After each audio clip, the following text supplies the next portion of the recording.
नमस्कार, बहुत स्वागत है आप सभी का। आप देख रहे हैं देश की आवाज, मैं हूं सौरभ शर्मा आपके साथ। ये सर्वे जो आपको बताएगा कि अगर आज चुनाव हो जाएं, अगर आज लोगों से पूछा जाए कि वो किसको वोट देना चाहते हैं, किसको देश का प्रधानमंत्री बनाना चाहते हैं, तो आखिर क्या परिस्थिति बनती हुई दिखाई देती है। इंडिया अलायंस आपके सामने है, इधर एनडीए और उसके घटक दल हैं। अभी तक हमने आपको जितना सर्वे दिखाया, एक रीकैप हम कर देते हैं और फिर आज इस सर्वे का आखिरी हिस्सा आप तक हम पहुंचाएंगे। तो अभी तक हम 543 में से 417 सीटों का सर्वे आपको दिखा चुके हैं। आप स्क्रीन पर जो टैली देख रहे हैं उसमें वो आपको नजर आएगी। 417 सीटों में से एनडीए को 214 सीटें मिल सकती हैं। इंडिया गठबंधन को 147, गैप यहां काफी है, और अन्य को 56। लेकिन अभी भी हाफवे मार्क, यानी जो जादुई आंकड़ा होता है 272 का लोकसभा में सरकार बनाने के लिए, देश की सरकार बनाने के लिए, वहां तक उस दौड़ में अभी फिलहाल एनडीए आगे दिखाई दे रहा है। लेकिन इंडिया गठबंधन क्या वापसी कर सकता है? क्योंकि दो बड़े राज्य आज जिनकी हमें चर्चा करनी है वही तय करते हैं असल मायनों में कि देश में किसकी सरकार बनेगी। हम बात कर रहे हैं 40 लोकसभा सीटों वाले बिहार की और देश का सबसे बड़ा सूबा 80 सीटों वाला उत्तर प्रदेश। आज हम इन्हीं दोनों राज्यों की चर्चा करेंगे। शुरुआत करेंगे बिहार से, लेकिन आपको मेहमानों से हम सबसे पहले मिलवा दें। हर्षवर्धन त्रिपाठी जी हमारे साथ हैं, वरिष्ठ पत्रकार। हर्षवर्धन जी, स्वागत, तालियों के साथ स्वागत कीजिए जरा मेहमानों का।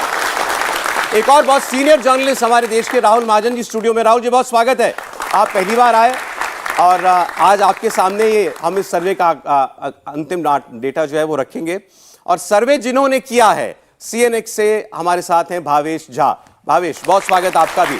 और एक और वरिष्ठ राजनीतिक विश्लेषक और अपने आप खुद भी सिफोलॉजिस्ट भी हैं, हमारे साथ देवेंद्र शुक्ला जी हैं। देवेंद्र, बहुत स्वागत है आपका।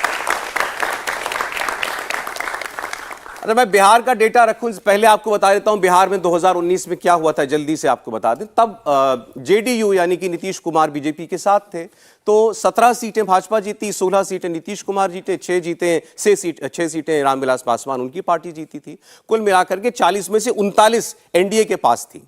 इस बार नीतीश कुमार अलग हो चुके हैं। वहां पर बड़ा इंडिया गठबंधन का कई सारी जातियों के नेताओं का गुलदस्ता भी है। तो क्या बिहार में 2019 जैसा करिश्मा इस बार हो सकता है क्या? पहले मैं एक रिएक्शन आपका जानना चाहता हूं, फिर मैं डेटा खोलूंगा आपके सामने। हर्षवर्धन जी। नहीं, मुझे लगता है कि 2019 जैसा करना तो एनडीए के लिए बहुत कठिन है, क्योंकि एनडीए उस तरह का नहीं रहा और बिहार के समीकरण भी बदले हैं। लेकिन एक बात मैं पूरे भरोसे के साथ कह सकता हूं कि भारतीय जनता पार्टी ने जिस तरह के जातीय समीकरण अपने पक्ष में किए हैं, उसमें इतना भी ज्यादा बड़ा बदलाव नहीं होने वाला। यानी ऐसा कुछ नहीं हो जाएगा कि आपको लगेगा कि 40 में से 39 जीती तो एकदम से साफ हो गई। मुझे लगता है कि भारतीय जनता पार्टी बड़ी पार्टी बन के वहां उभरेगी, जो पहले भी थी। हाँ, एनडीए के तौर पर उसको कुछ मुश्किल जरूर हो सकती है। आपने जातीय समीकरण की बात की, कास्ट सर्वे करने वाला और डेटा जारी करने वाला पहला राज्य जो है बिहार बन चुका है। उससे बहुत उम्मीदें हैं इंडिया गठबंधन को, नीतीश कुमार और लालू यादव को। राहुल जी, क्या असेसमेंट है आपकी अभी बिहार को लेकर? देखिए, अगर हम उस तरह से देखें तो इस बार बीजेपी और आरजेडी, माफ कीजिएगा, जेडीयू अलग अलग चुनाव होंगे, अपने अपने उनके गठबंधन होंगे। अगर हम वोट परसेंटेज भी देख लें कि वोट परसेंटेज किसकी क्या रही थी 2019 में, तो भी अगर हम आरजेडी, कांग्रेस और जेडीयू को मिला लें तो वो वोट परसेंट काफ़ी भारी होगी। जहाँ तक बीजेपी का सवाल है, तो बीजेपी को वहाँ पर मुश्किलें आ सकती हैं, नुकसान होगा, मुश्किलें आ सकती हैं। क्योंकि एक बात आपको ध्यान रखनी पड़ेगी कि बिहार में जितना भी शहरी इलाका है उसमें बीजेपी की अच्छी खासी पैठ है। लेकिन क्योंकि वो अब गठबंधन में नहीं होंगे, जेडीयू अलग चुनाव लड़ रहा है, वो आरजेडी के साथ होगा, कांग्रेस साथ होगी, तो उसका असर जो जातीय समीकरण बिहार में है, जो कि आपने देखा कि जिस तरह से जो सर्वे आया, कास्ट सर्वे, वो भी दिखाता है। तो अगर वो जो है जातीय समीकरण चला तो बीजेपी को काफ़ी मुश्किल होगी। इस आज के पहले कमेंट से मैं भावेश को अलग रखूंगा, क्योंकि आपका सर्वे ही दिखाने और डेटा मुझे आपका दिखाना है। देवेंद्र जी, बिहार में 2019 जैसा रिपीट करना परफॉर्मेंस बीजेपी के लिए मुमकिन है क्या?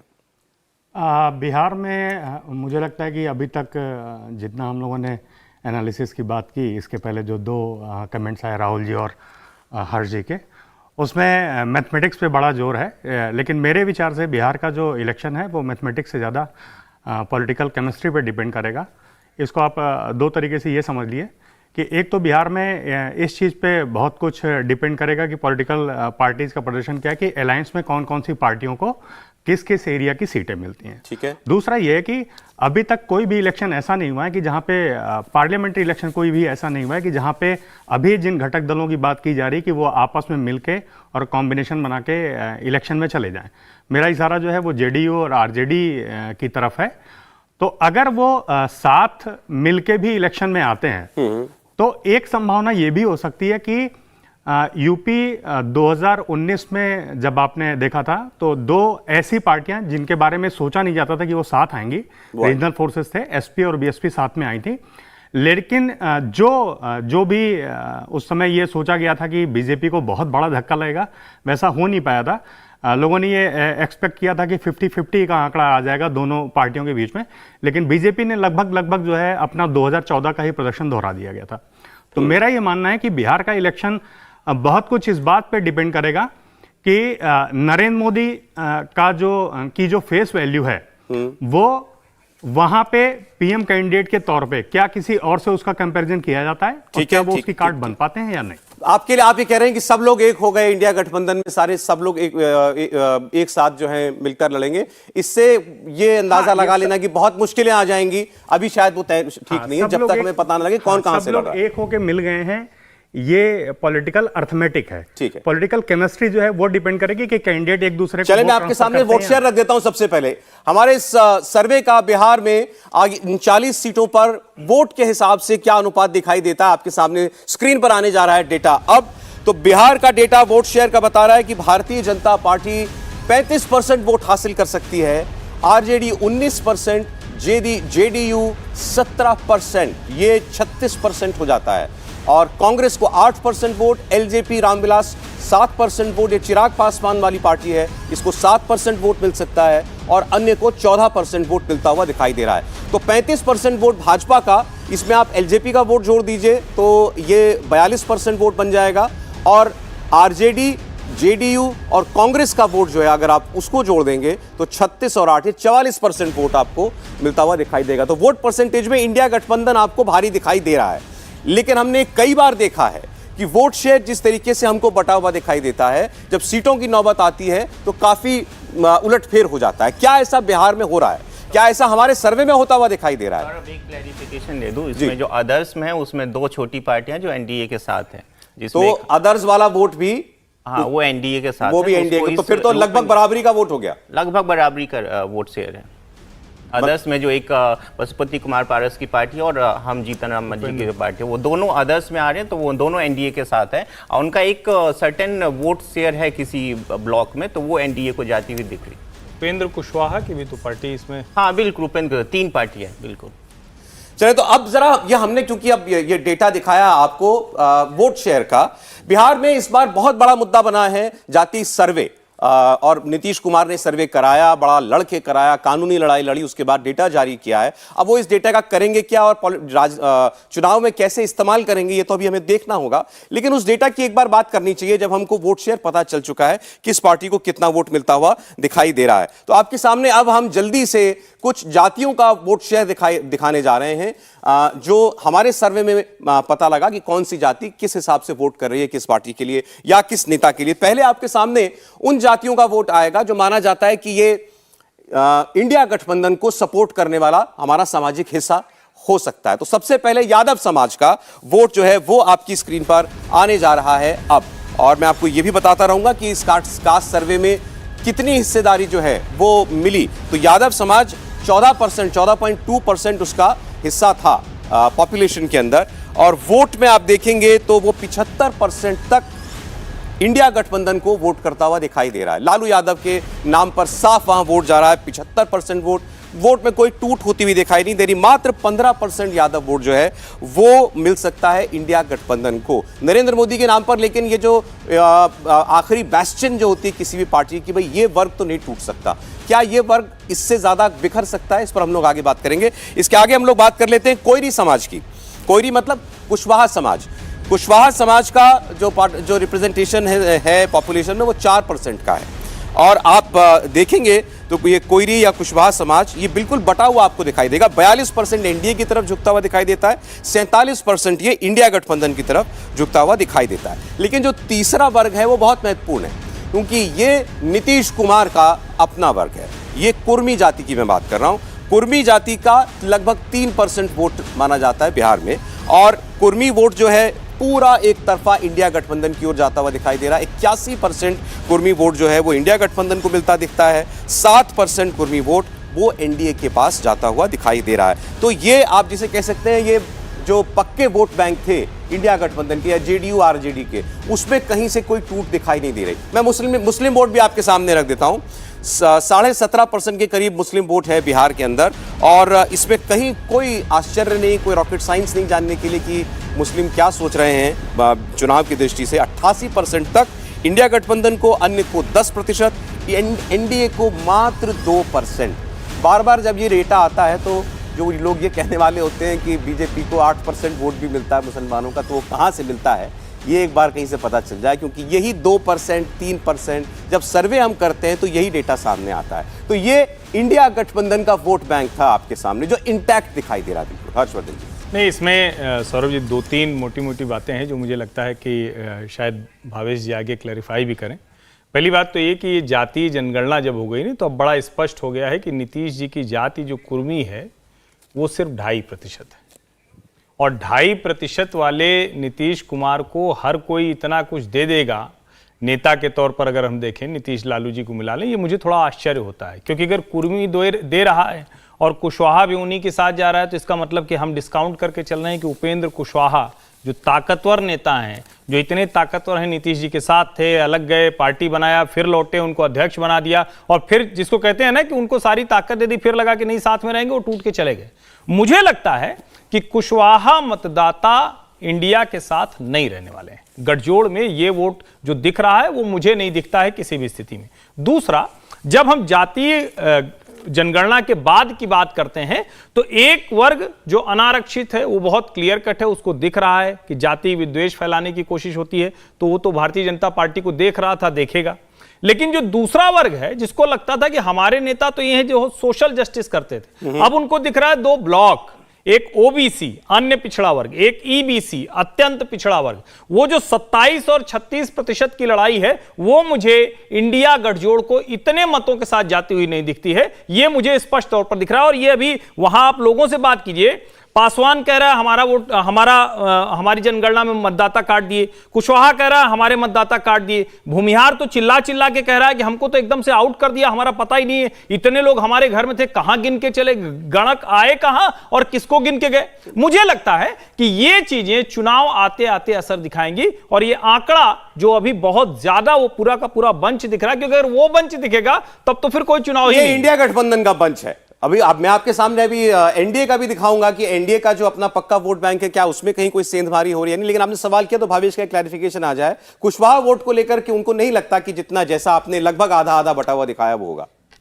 नहीं, ये एक मिथ है कि कुशवाहा वोट नीतीश कुमार को अभी भी नहीं मिला। एक बड़ा सा कुशवाहा वोट का बड़ा तबका नीतीश कुमार को पहले से मिलता जा रहा है और अभी भी मिलेगा, लेकिन उसमें डेंट जरूर रहा है। जब से बीजेपी ने सम्राट चौधरी को अध्यक्ष बनाया, उसके बाद उन्होंने उपेंद्र कुशवाहा के लिया। हालांकि देखो, उपेंद्र कुशवाहा के आने ना जाने से बहुत ज़्यादा फर्क नहीं पड़ने जा रहा। आपको पता है उपेंद्र कुशवाहा एक बार पार्टी को अपना मर्ज कर चुके, उसके बाद पिछली बार 2-2 सीट से लोकसभा चुनाव लड़ रहे थे, हार गए थे, तो उनके पास बहुत ज़्यादा जमीन बची नहीं। हाँ, लेकिन बीजेपी के लिए जो सम्राट चौधरी और बहुत बड़े असेट्स है, वो जो आपको 42% जो कुशवाहा वोट देके, शायद उन्हीं की मेहनत का नतीजा है। चलिए अब जल्दी से हम एनडीए के यानी बीजेपी और उनके सहयोगी दलों का जो माना जाता है समर्थक वर्ग, वो सर्वे में हमको कैसे वोट करता हुआ दिखाई देता है, उसकी प्रेफरेंस क्या दिखाई देती है, वो आपके सामने हम रख देते हैं। तो मैं सीधे सवर्ण वोटों से शुरू कर रहा हूं। ब्राह्मण जाति का जो हमें सर्वे में रुझान मिला, 75% तक वो एनडीए के साथ है और 8% इंडिया गठबंधन के साथ, 17% अन्य के साथ। ब्राह्मण जाति का मैं बात कर रहा हूं, सर्वे में 75% रुझान दिखाई दे रहा है एनडीए के साथ। कहीं इसमें आश्चर्य की बात नहीं। अब राजपूत जाति की आप बात कर लीजिए,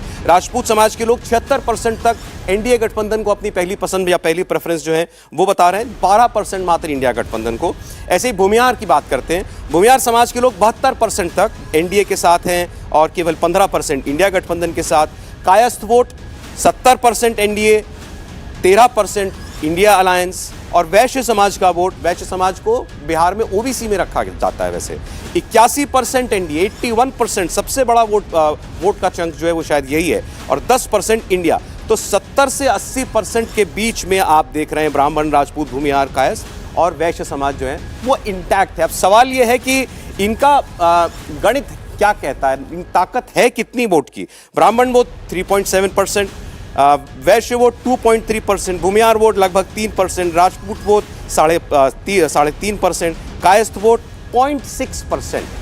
लेकिन ये जो 10-12% का वोट है देवेंद्र जी, ये खड़ा हुआ दिखाई दे रहा है एनडीए बीजेपी के साथ। बिल्कुल ठीक है कि ये ट्रेडिशनली बीजेपी को वोट करता है, लेकिन ये दोनों ही आंकड़े जो आपने इंडिया और क्या कहते हैं एनडीए के लिए दिखाए, उसमें मेरा बड़ा सिंपल सा सवाल भी है और एक तरीके से मेरी जिसे कहते हैं जिज्ञासा भी है कि ये हम पहले से मान के ही चल रहे हैं कि पार्लियामेंट्री इलेक्शन जो होगा उसमें भी जो वोटिंग का पैटर्न है वो पूरी तरीके से जातिगत उम्मीदवारों इन पर निर्भर करेगा। मेरा एक बड़ा सिंपल सा देखिए ऑब्जर्वेशन ये है कि क्या नीतीश कुमार को बिहार से जो इंडिया गठबंधन है उसमें पॉलिटिकल मतलब पीएम कैंडिडेट के रूप में स्वीकार कर लिया गया है? अगर नहीं तो फिर कुर्मी या कोयरी, जिस वोटर की बात आप कर रहे हो, कुर्मी, कोयरी, कुशवाहा, ये एग्जैक्टली जब पार्लियामेंट्री इलेक्शन के पॉइंट ऑफ व्यू से वोट करेगा तो नरेंद्र मोदी कोई ऐसा तो है नहीं कि अपर कास्ट कैटेगरी से आते हैं, वो भी तो ओबीसी समाज से ही आते हैं। दूसरा है कि बिहार के पर्सपेक्टिव में अगर देखा जाए तो वहां पे हमेशा ये देखा गया है कि ओबीसी का डिवीजन दो तरीके से है कि वहां पे कुर्मी, कोयरी, कुशवाहा इस तरीके से करके मत देखिए। जब नीतीश कुमार ने ईबीसी और एमबीसी ये दो चीजें अलग की तो ओबीसी का डिवीजन वहां पे दो बड़ा सिंपल तरीके से है जो किसी स्टेट में आमतौर से देखने को नहीं मिलता है। वो सिंपल है कि ओबीसी विद यादव और ओबीसी नॉन यादव। तो जब आप एक पॉलिटिकल कॉम्बिनेशन के रूप में अगर इलेक्शन में आते भी हैं तो क्या नीतीश कुमार को ओबीसी समाज जो है वो अपना पीएम कैंडिडेट देख के नरेंद्र मोदी के मुकाबले बेहतर तरीके से वोट करेगा? ठीक है, तो ये देखना पड़ेगा। दूसरा है कि जब अभी तक ये देखा गया एक बार बस आप, चूंकि आपकी बात को अगर आर्टिकुलेट करने की कोशिश करूं, आप ये कह रहे हैं कि अगर नरेंद्र मोदी के सामने बिहार की जनता ने नीतीश कुमार को भी एक उम्मीदवार के तौर पर स्वीकार किया तब तो ये वोट उस तरफ जाता हुआ दिखाई देता है। हाँ। नहीं तो ये वोट टूटेगा। हाँ, लेकिन ये स्पष्ट रूप से देखा गया कि अभी तक इंडिया गठबंधन में ऐसा कोई चेहरा जो है वो तय करने की बात नहीं हुई है। नीतीश कुमार बार बार कहीं ना कहीं इसके लिए प्रेशर बनाते भी दिखे हैं, नाराजगी भी दिखाई है अलग अलग प्लेटफॉर्म। आप कह रहे हैं इंडिया का वोट बढ़ना चाहिए जितना दिख रहा है उससे? निश्चित रूप से। ठीक, चलिए हम अब जल्दी से दलित वोट भी आपको दिखा देते हैं। तो हमारा ये जातियों को लेकर के जो सर्वे हुआ था वो हमारा पूरा हो जाएगा। तो आप दलित समाज में देखें तो पहले पासवान समाज 75% तक वो एनडीए के साथ है। इसमें रामविलास पासवान की लेगेसी, उनके बेटे उनके भाई दोनों चुनाव में होंगे। इसके अलावा दलित रविदास वो 46% एनडीए, 33% इंडिया। और दलित मुसाहार जिससे आते हैं पूर्व मुख्यमंत्री जीतन राम मांझी, उनका समाज जो है 65% एनडीए के साथ है और 19% इंडिया गठबंधन के साथ है। तो इसमें आप देखिए 65 से 70% जो दलित वोट है वो खुल करके ऐसा लगता है कि वो एनडीए के साथ जाता हुआ हमको दिखाई देगा। क्योंकि हमें एक ब्रेक भी लेना पड़ेगा। उस समय चाहता हूं, हमने जितनी अभी बात की है, क्या हमारी ऑडियंस में बिहार से कोई लोग हैं? जी, तो आप एक सवाल यहां से एक ये भी आया था, क्या नीतीश कुमार को बिहार के लोग उम्मीदवार के तौर पर देखते हैं प्रधानमंत्री के? नमस्कार सर, मेरा नाम आदित्य है, जर्नलिज्म का छात्र हूँ। आपने जैसे पूछा कि बिहार के मुख्यमंत्री पीएम कैंडिडेट के रूप में, मुझे नहीं लगता। क्यों? सर वो इंडिया गठबंधन के उन्होंने इंडिया गठबंधन में अपना भागीदारी दिखाई है। उनका ही कहना है कि जिसकी जितनी भागीदारी उसकी उतनी जिम्मेदारी। उनका खुद का वोट परसेंटेज 3% है, उनकी पॉपुलेशन सिर्फ 3% है और बिहार के सीएम है और काफ़ी समय से सीएम है। तो ये बात जो कहते हैं वो नहीं हो पाता। और फिर वो पहले कैंडिडेट पीएम के रूप में देखे जा रहे थे और दिल्ली आ रहे थे। ये भी कुछ कहना चाह रहे हैं? दे दीजिए माइक। जी नमस्कार सर, मेरा नाम आयुष है। उनके दल बदलू नेचर के कारण। अच्छा, एक पर्टिकुलर पार्टी में फिक्स नहीं रहते, अपनी विचारधारा पे वो सीमित नहीं रहते, कभी इसमें जाते हैं कभी इसमें जाते हैं। तो आई थिंक एक पीएम कैंडिडेट के लिए वो चीज़ सही नहीं है। हाँ जी। कहाँ से आप? बिहार में सुपौल से और मैं पटना में रहता हूँ। पटना में रहता हूँ। आप कहाँ से हैं? मुजफ्फरपुर से हैं। राहुल जी, राय बड़ी साफ है और ये तो नौजवान है। मैं दूसरी तरह से इसको एक देखता हूँ। देखिए, कोई गठबंधन किस तरह से अपने वोटर्स को देख रहा है या वोट बैंक को देख रहा है, उसकी एक बड़ी झलक होती है कैबिनेट कैसी है। अगर हम नीतीश सरकार की कैबिनेट की तरफ ध्यान दें तो हम देखेंगे 8 जो पद हैं वो यादव्स के पास हैं, ठीक है। उसके बाद 5 मुस्लिम्स के पास हैं। उसके बाद 5 पद जो हैं वो शेड्यूल कास्ट कैंडिडेट्स के पास हैं। इसी तरह से अगर हम जो अगड़ी जातियाँ आप बोलते हैं, 2 पद जो हैं राजपूत के पास हैं, 1 भूमिहार के पास है, 1 ब्राह्मण के पास है और 6 दलित के पास है। तो इससे बहुत कुछ राजनीति साफ होती है कि वो क्या करना चाहते हैं, वो किस तरह से देखते हैं इसको, क्योंकि रिप्रेजेंटेशन उन्होंने अपने कैबिनेट में दिया है और वो अपने वोट बैंक को उसी तरह से देखते हैं जैसे वो कैबिनेट बनाते हैं। ठीक है, तो उससे बहुत साफ हो जाता है वो किन वोटों की तरफ देख रहे हैं या किसकी तरफ देख रहे हैं। एक बात बहुत साफ है जो हमारे एक सहयोगी ने भी कही कि वोट किस पे होगा, क्या वोट जो है प्रधानमंत्री के चेहरे पे होगा या प्रधानमंत्री कौन बनना है, किसको बनाया जाना उस पे होगा। अगर ये बात आई और इस तरह से वोट हुआ तो जरूर एनडीए जो है पूरी तरह से स्वीप करेगा। बिल्कुल, अगर क्योंकि नरेंद्र मोदी के काम और उनकी छवि ये दोनों ही ऐसी चीजें हैं जो कि लोगों को लुभाता है, लोगों को पसंद है। लेकिन अगर जातीय समीकरण के हिसाब से वोट हुआ तो एनडीए मुश्किल में आएगा। चलें सर, ठीक। अभी तक हमने वोट परसेंटेज की बात की, जातियों का वोट किधर जा सकता है उसकी चर्चा की। अब हम सीधे आपको सीटें बताएंगे कि आखिर जो बिहार में इतने दल हैं ये कितनी सीटें जीत सकते हैं। हमने आपको बताया एनडीए के पास 39 सीटें थी, मात्र एक सीट वो कांग्रेस पार्टी के पास थी ऑपोजिशन के दलों में से। इस बार का सर्वे क्या बता रहा है बिहार की 40 सीटों को लेकर, ये सारा डेटा आपके सामने होगा एक ब्रेक के बाद।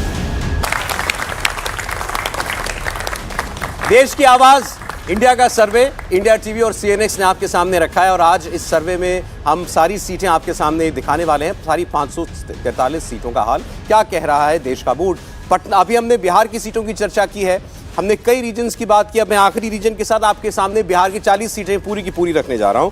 अब बात हम कर रहे हैं सीमांचल की। सीमांचल में 7 सीटें आती हैं। मुस्लिम वोट का काफी कंसंट्रेशन यहां पर है कुछ पॉकेट्स में और वो आपको दिखाई भी देगा। 2 सीटों पर बीजेपी हमें जीतती हुई दिखाई देती है, आरजेडी 2 सीट पर, जेडीयू 1 सीट पर, कांग्रेस 1 सीट पर, आरएलजेपी 1 सीट पर। यही वो रीजन है जहां से कांग्रेस पार्टी को पिछली बार पूरे विपक्ष में से केवल 1 सीट निकाली थी कांग्रेस ने, वो इसी सीमांचल से किशनगंज की सीट जीती थी। और अभी भी आप देख रहे हैं कि एक ही सीट कांग्रेस पार्टी के पास भी जाती हुई दिखाई दे रही है। तो इसके साथ ही अब आपके सामने हम 40 सीटों का पूरा डेटा रख दें। बिहार की 40 सीटों में से कितनी बीजेपी को, कितनी बीजेपी के सहयोगियों को और कितनी बाकी गठबंधन के इंडिया गठबंधन के दलों को, तो 20 सीटें बीजेपी जीतती हुई दिखाई दे रही है। और इसके साथ आप जोड़ दीजिए चिराग पासवान के जो 3 सीटें हैं और पशुपति पारस की जो 1 सीट है, 4, तो ये 24 सीटों पर खड़ा हुआ एनडीए दिखाई दे रहा है। कंपेयर करने के लिए मैं याद दिला दूं, ये 2019 के अंदर 39 था, 39, और इस वक्त हमें ये एनडीए गठबंधन 24 पर आकर खड़ा होता हुआ दिखाई दे रहा है। ये सीधा 15 सीटों का नुकसान एनडीए के लिए हो सकता है, हमारा सर्वे ये कह रहा है बिहार के अंदर, और ये बड़ी डैमेज होगी एनडीए के लिए। 15 सीटों का नुकसान बीजेपी को हो सकता है। इसमें एक इंटरेस्टिंग बात यह है कि अगर आप केवल बीजेपी की टैली देखेंगे, बीजेपी ने 17 सीटें जीती थी और 16 सीटें जेडीयू ने जीती थी। बीजेपी अपना इंडिविजुअल परफॉर्मेंस बेहतर कर रही है क्योंकि वो ज्यादा सीटों पर लड़ेगी, उसको कम सीटें देनी पड़ रही हैं सहयोगी दलों को, लेकिन एनडीए की टैली, गठबंधन की टैली वो नीचे आ रही है। और दूसरी ओर महागठबंधन की पार्टियों में आप देखिए तो जेडीयू को 7 सीट, आरजेडी को 7 सीट, ये 14 सीट हो जाती है, कांग्रेस पार्टी को 2 सीट, ये 16 सीट। तो 16 सीट जो हैं वो मिलती हुई दिखाई दे रही हैं गठबंधन को। 24 और 16 ये बिहार की 40 सीटों का खाका है। सबसे पहले भावेश, बीजेपी के लिए नुकसान तो है ही नहीं, उस रूप में नहीं देखेंगे क्योंकि बीजेपी के पास जो भी एलाइज है वो बहुत कमजोर स्थिति में है। और उस तरह की जो डेवलपमेंट जो 2014 में हुई थी जब एलजेपी उनके साथ जुड़ी थी, उपेंद्र कुशवाहा की पार्टी जुड़ी थी, तो उन दोनों ने भी लगभग क्लीन स्वीप किया था, तो वो बड़ी स्थिति बीजेपी के पास नहीं है। आपको याद होगा कि लोक जनशक्ति पार्टी भी टूट गई है, 2 भागों में बढ़ गई है, उपेंद्र कुशवाहा खुद अपनी पार्टी का मर्ज कर चुके। तो आज की डेट में जो बीजेपी के साथ जो भी एलाइज हैं वो पहले वाली स्थिति में नहीं है। तो इस वजह से बीजेपी का जो नुकसान हो रहा है वो एलाइज की वजह से हो रहा है। दूसरी बात, बीजेपी अपना टैली जरूर सुधार करेगी। देखिए इसके बहुत सारे रीजन्स हो सकते हैं। अब रीजन वाइज यदि जाएंगे, जैसे आप मिथिलांचल का रीजन लीजिए, मिथिलांचल में बीजेपी वहाँ अच्छा बेटर परफॉर्म कर रही है। उसके 2-3 प्रमुख कारण हैं। एक तो देखिए इकोनॉमिक इशू है, वहाँ पे आप देखिए बीजेपी जो गवर्नमेंट है उसने वहाँ के दरभंगा में जो एयरपोर्ट है उसको चालू किया, जिसके वहाँ से जो आने वाले दिल्ली से या मुंबई से या बैंगलोर से आने जाने वाले लोग हैं उनको एक बहुत बड़ी सुविधा मिली है। दूसरा, वहाँ पे बीजेपी गवर्नमेंट ने एम्स दिया है। उसके बाद ये सब कई सारे इश्यूज हैं, लेकिन जो सबसे बड़ी जो कास्ट फैक्टर जिसका हम लोग बार बार डिस्कस करें, देखिए जो मिथिलांचल रीजन आता है, जैसे दरभंगा हो गया, मधुबनी हो गया, झंझारपुर हो गया, इन सब रीजन में जो एक कास्ट होता है मल्लाह जाति, उनका एक बहुत बड़ा फैक्टर होता है। वो बीजेपी का वोट कंसोलिडेट होता है वहाँ पे, जिसके वजह से बीजेपी वहाँ पे अच्छा करते हैं। एक और फैक्टर है वहाँ पे, आप देखेंगे कि जब लगभग 30 साल से इन लोगों की गवर्नमेंट है, 33 ईयर्स से इन लोगों की गवर्नमेंट है, लेकिन आप देखेंगे पूरे बिहार में जो अलग अलग रीजन की अपनी अपनी अलग अलग विशेषताएं थी। जैसे मिथिलांचल में आप देखेंगे तो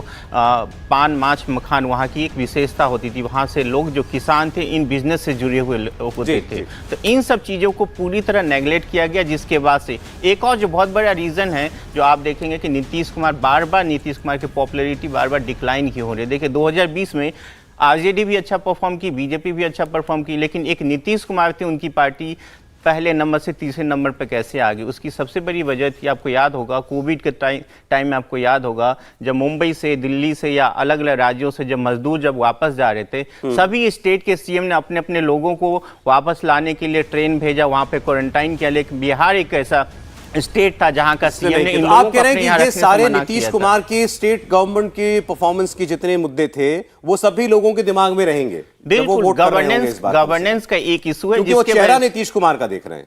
बिल्कुल, आप देखेंगे जैसे देखिए बिहार के संदर्भ में आप देखेंगे जो भी आपको नीतीश कुमार की टैली जो भी दिख रही 7 सीटों का 16 से 7 पे ये भी एक फैक्टर बहुत 16 से 7 आई है, 9 सीटों का नुकसान हो रहा है बीजेपी से अलग होने के बाद जेडीयू को, ये बड़ी बात है। बिल्कुल, 16 से 7 पे आने का एक बहुत बड़ा रीजन ये भी है कि उनकी पॉपुलैरिटी बार बार घट रही है। देखिए इस डेटा को 2 तरीके से देखा जा सकता है। बीजेपी ने अपनी टैली बढ़ाई, 3 सीटें ज्यादा जीत सकती है, जेडीयू को 9 सीटों का सीधा सीधा नुकसान हो रहा है। लेकिन अगर आप गठबंधन के तौर पर देखेंगे तो एनडीए को 15 सीटों का नुकसान और वो सीधी बढ़त जो है वो आपको इंडिया अलायंस के साथ जाती हुई दिखाई दे रही है। आप मानते हैं कि ये डेटा कुछ रियलिस्टिक आपको लग रहा है हर्षवर्धन जी? नहीं, मुझे लगता है कि जो ये आंकड़ा है वो लगभग बिहार की जो भ्रम वाली स्थिति है उसको थोड़ा सा साफ करता दिखता है। भारतीय जनता पार्टी के पास सबसे बड़ा मतदाता समूह है, भारतीय जनता पार्टी का सबसे ज्यादा डिलीवरी मैकेनिज्म है। आप सोचिए कि बिहार में बार बार बात होती है जाति जनगणना करा देंगे, जाति पहचान लेंगे, और अगर रेलवे की तरफ से केंद्रीय रेलवे का सबसे बड़ा 12,000 करोड़ के निवेश वाला कारखाना न लगता तो कोई बिहार में बड़ा निवेश नहीं हुआ है।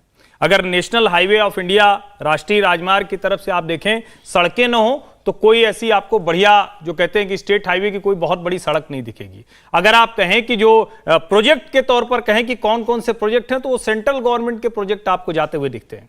और वहां पर नीतीश कुमार का वो वाला दावा जो सुशासन बाबू, जो हर एक को हम डिलीवरी करेंगे, जातियां पिछड़ गई हैं, वो वाला नैरेटिव थोड़ा सा खोखला दिखता है, नंबर 1। नंबर 2 ये कि जिन जातियों को हम बार बार कह रहे हैं कि बीजेपी के पार्टनर बड़े हल्के हैं, हल्के मतलब मतदाता कम जुटा पा रहे हैं, उनको अगर आप ध्यान से देखिए तो आज की तारीख में वही वो जातियां हैं जिनको अपना हक लेना है, जिनको अपना अधिकार लेना है। और मेरा यह मानना है कि अब जो भी चुनाव होगा, क्योंकि सबसे पहले लोकसभा का ही चुनाव होना है, उसमें वो जातियां सबसे ज्यादा मुखर होने वाली हैं जिनको हम ईबीसी कह रहे हैं। इन ईबीसी जातियों की पहचान नीतीश कुमार ने ही भारतीय जनता पार्टी की 90 के मंडल के बाद भारतीय जनता पार्टी ने जो सोशल इंजीनियरिंग की पॉलिटिक्स की थी उसी को आगे बढ़ाया था और भारतीय जनता पार्टी के साथ रहते हुए ही बढ़ाया था। तब उनको यादव के मुकाबले कुर्मी का भी अधिकार चाहिए था।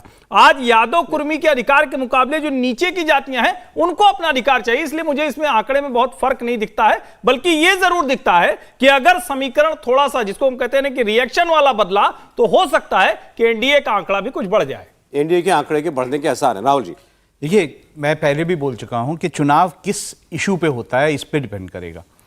अगर चुनाव जो है जातीय समीकरणों पे हुआ तो बहुत अलग बात होगी, लेकिन हम जिस तरह से बीजेपी को डिस्कस कर लें सर। पहले मैं थोड़ा सा इसको इलैबोरेट आपने जो बात अभी कही, मैं कहता हूं पहले इसी पर मैं इसको थोड़ा सा इलैबोरेट किस मुद्दे पर चुनाव होगा? एक तरफ नरेंद्र मोदी वोट मांग रहे होंगे, दूसरी तरफ सारे दल खड़े होंगे। मोदी जी वोट मांगेंगे अपने काम पर। आपको डायरेक्ट बेनिफिट मिल रहा है, आपको फ्री राशन जो मिला उसकी बात होगी, जिस तरह से विकास की बात की जा रही है, जो स्कीम्स सेंटर की हैं जो बेनिफिट कर रही हैं, इस पे होगा। अगर मैं थोड़ा सा हट के बोलूंगा कि जब हमने उत्तर प्रदेश में पिछले चुनावों में बात की थी लोगों से, तो ये मुद्दे थे कि मुझे डायरेक्ट बेनिफिट मिल रहा है, मुझे फ्री राशन मिल रहा है, इसके कारण वोट हुआ था। तो क्या बिहार में इसके कारण वोट नहीं होगा? इसके कारण अगर वोट हुआ और जातीय समीकरण पीछे छूट गया तो ये जरूर है कि एनडीए को काफी फायदा होगा वहां पर। दूसरी चीज ये है कि एनडीए की कोशिश, खासतौर से बीजेपी की कोशिश ये होगी कि वो इसे जातीय चुनाव ना होने दे, वो हिंदू वोट को एक कंसोलिडेशन करने की कोशिश करेगी। वहीं पर दूसरी जो ऑपोजिशन है, जो विपक्षी दल है, वो इसे जातीय चुनाव बनाने की कोशिश करेंगे।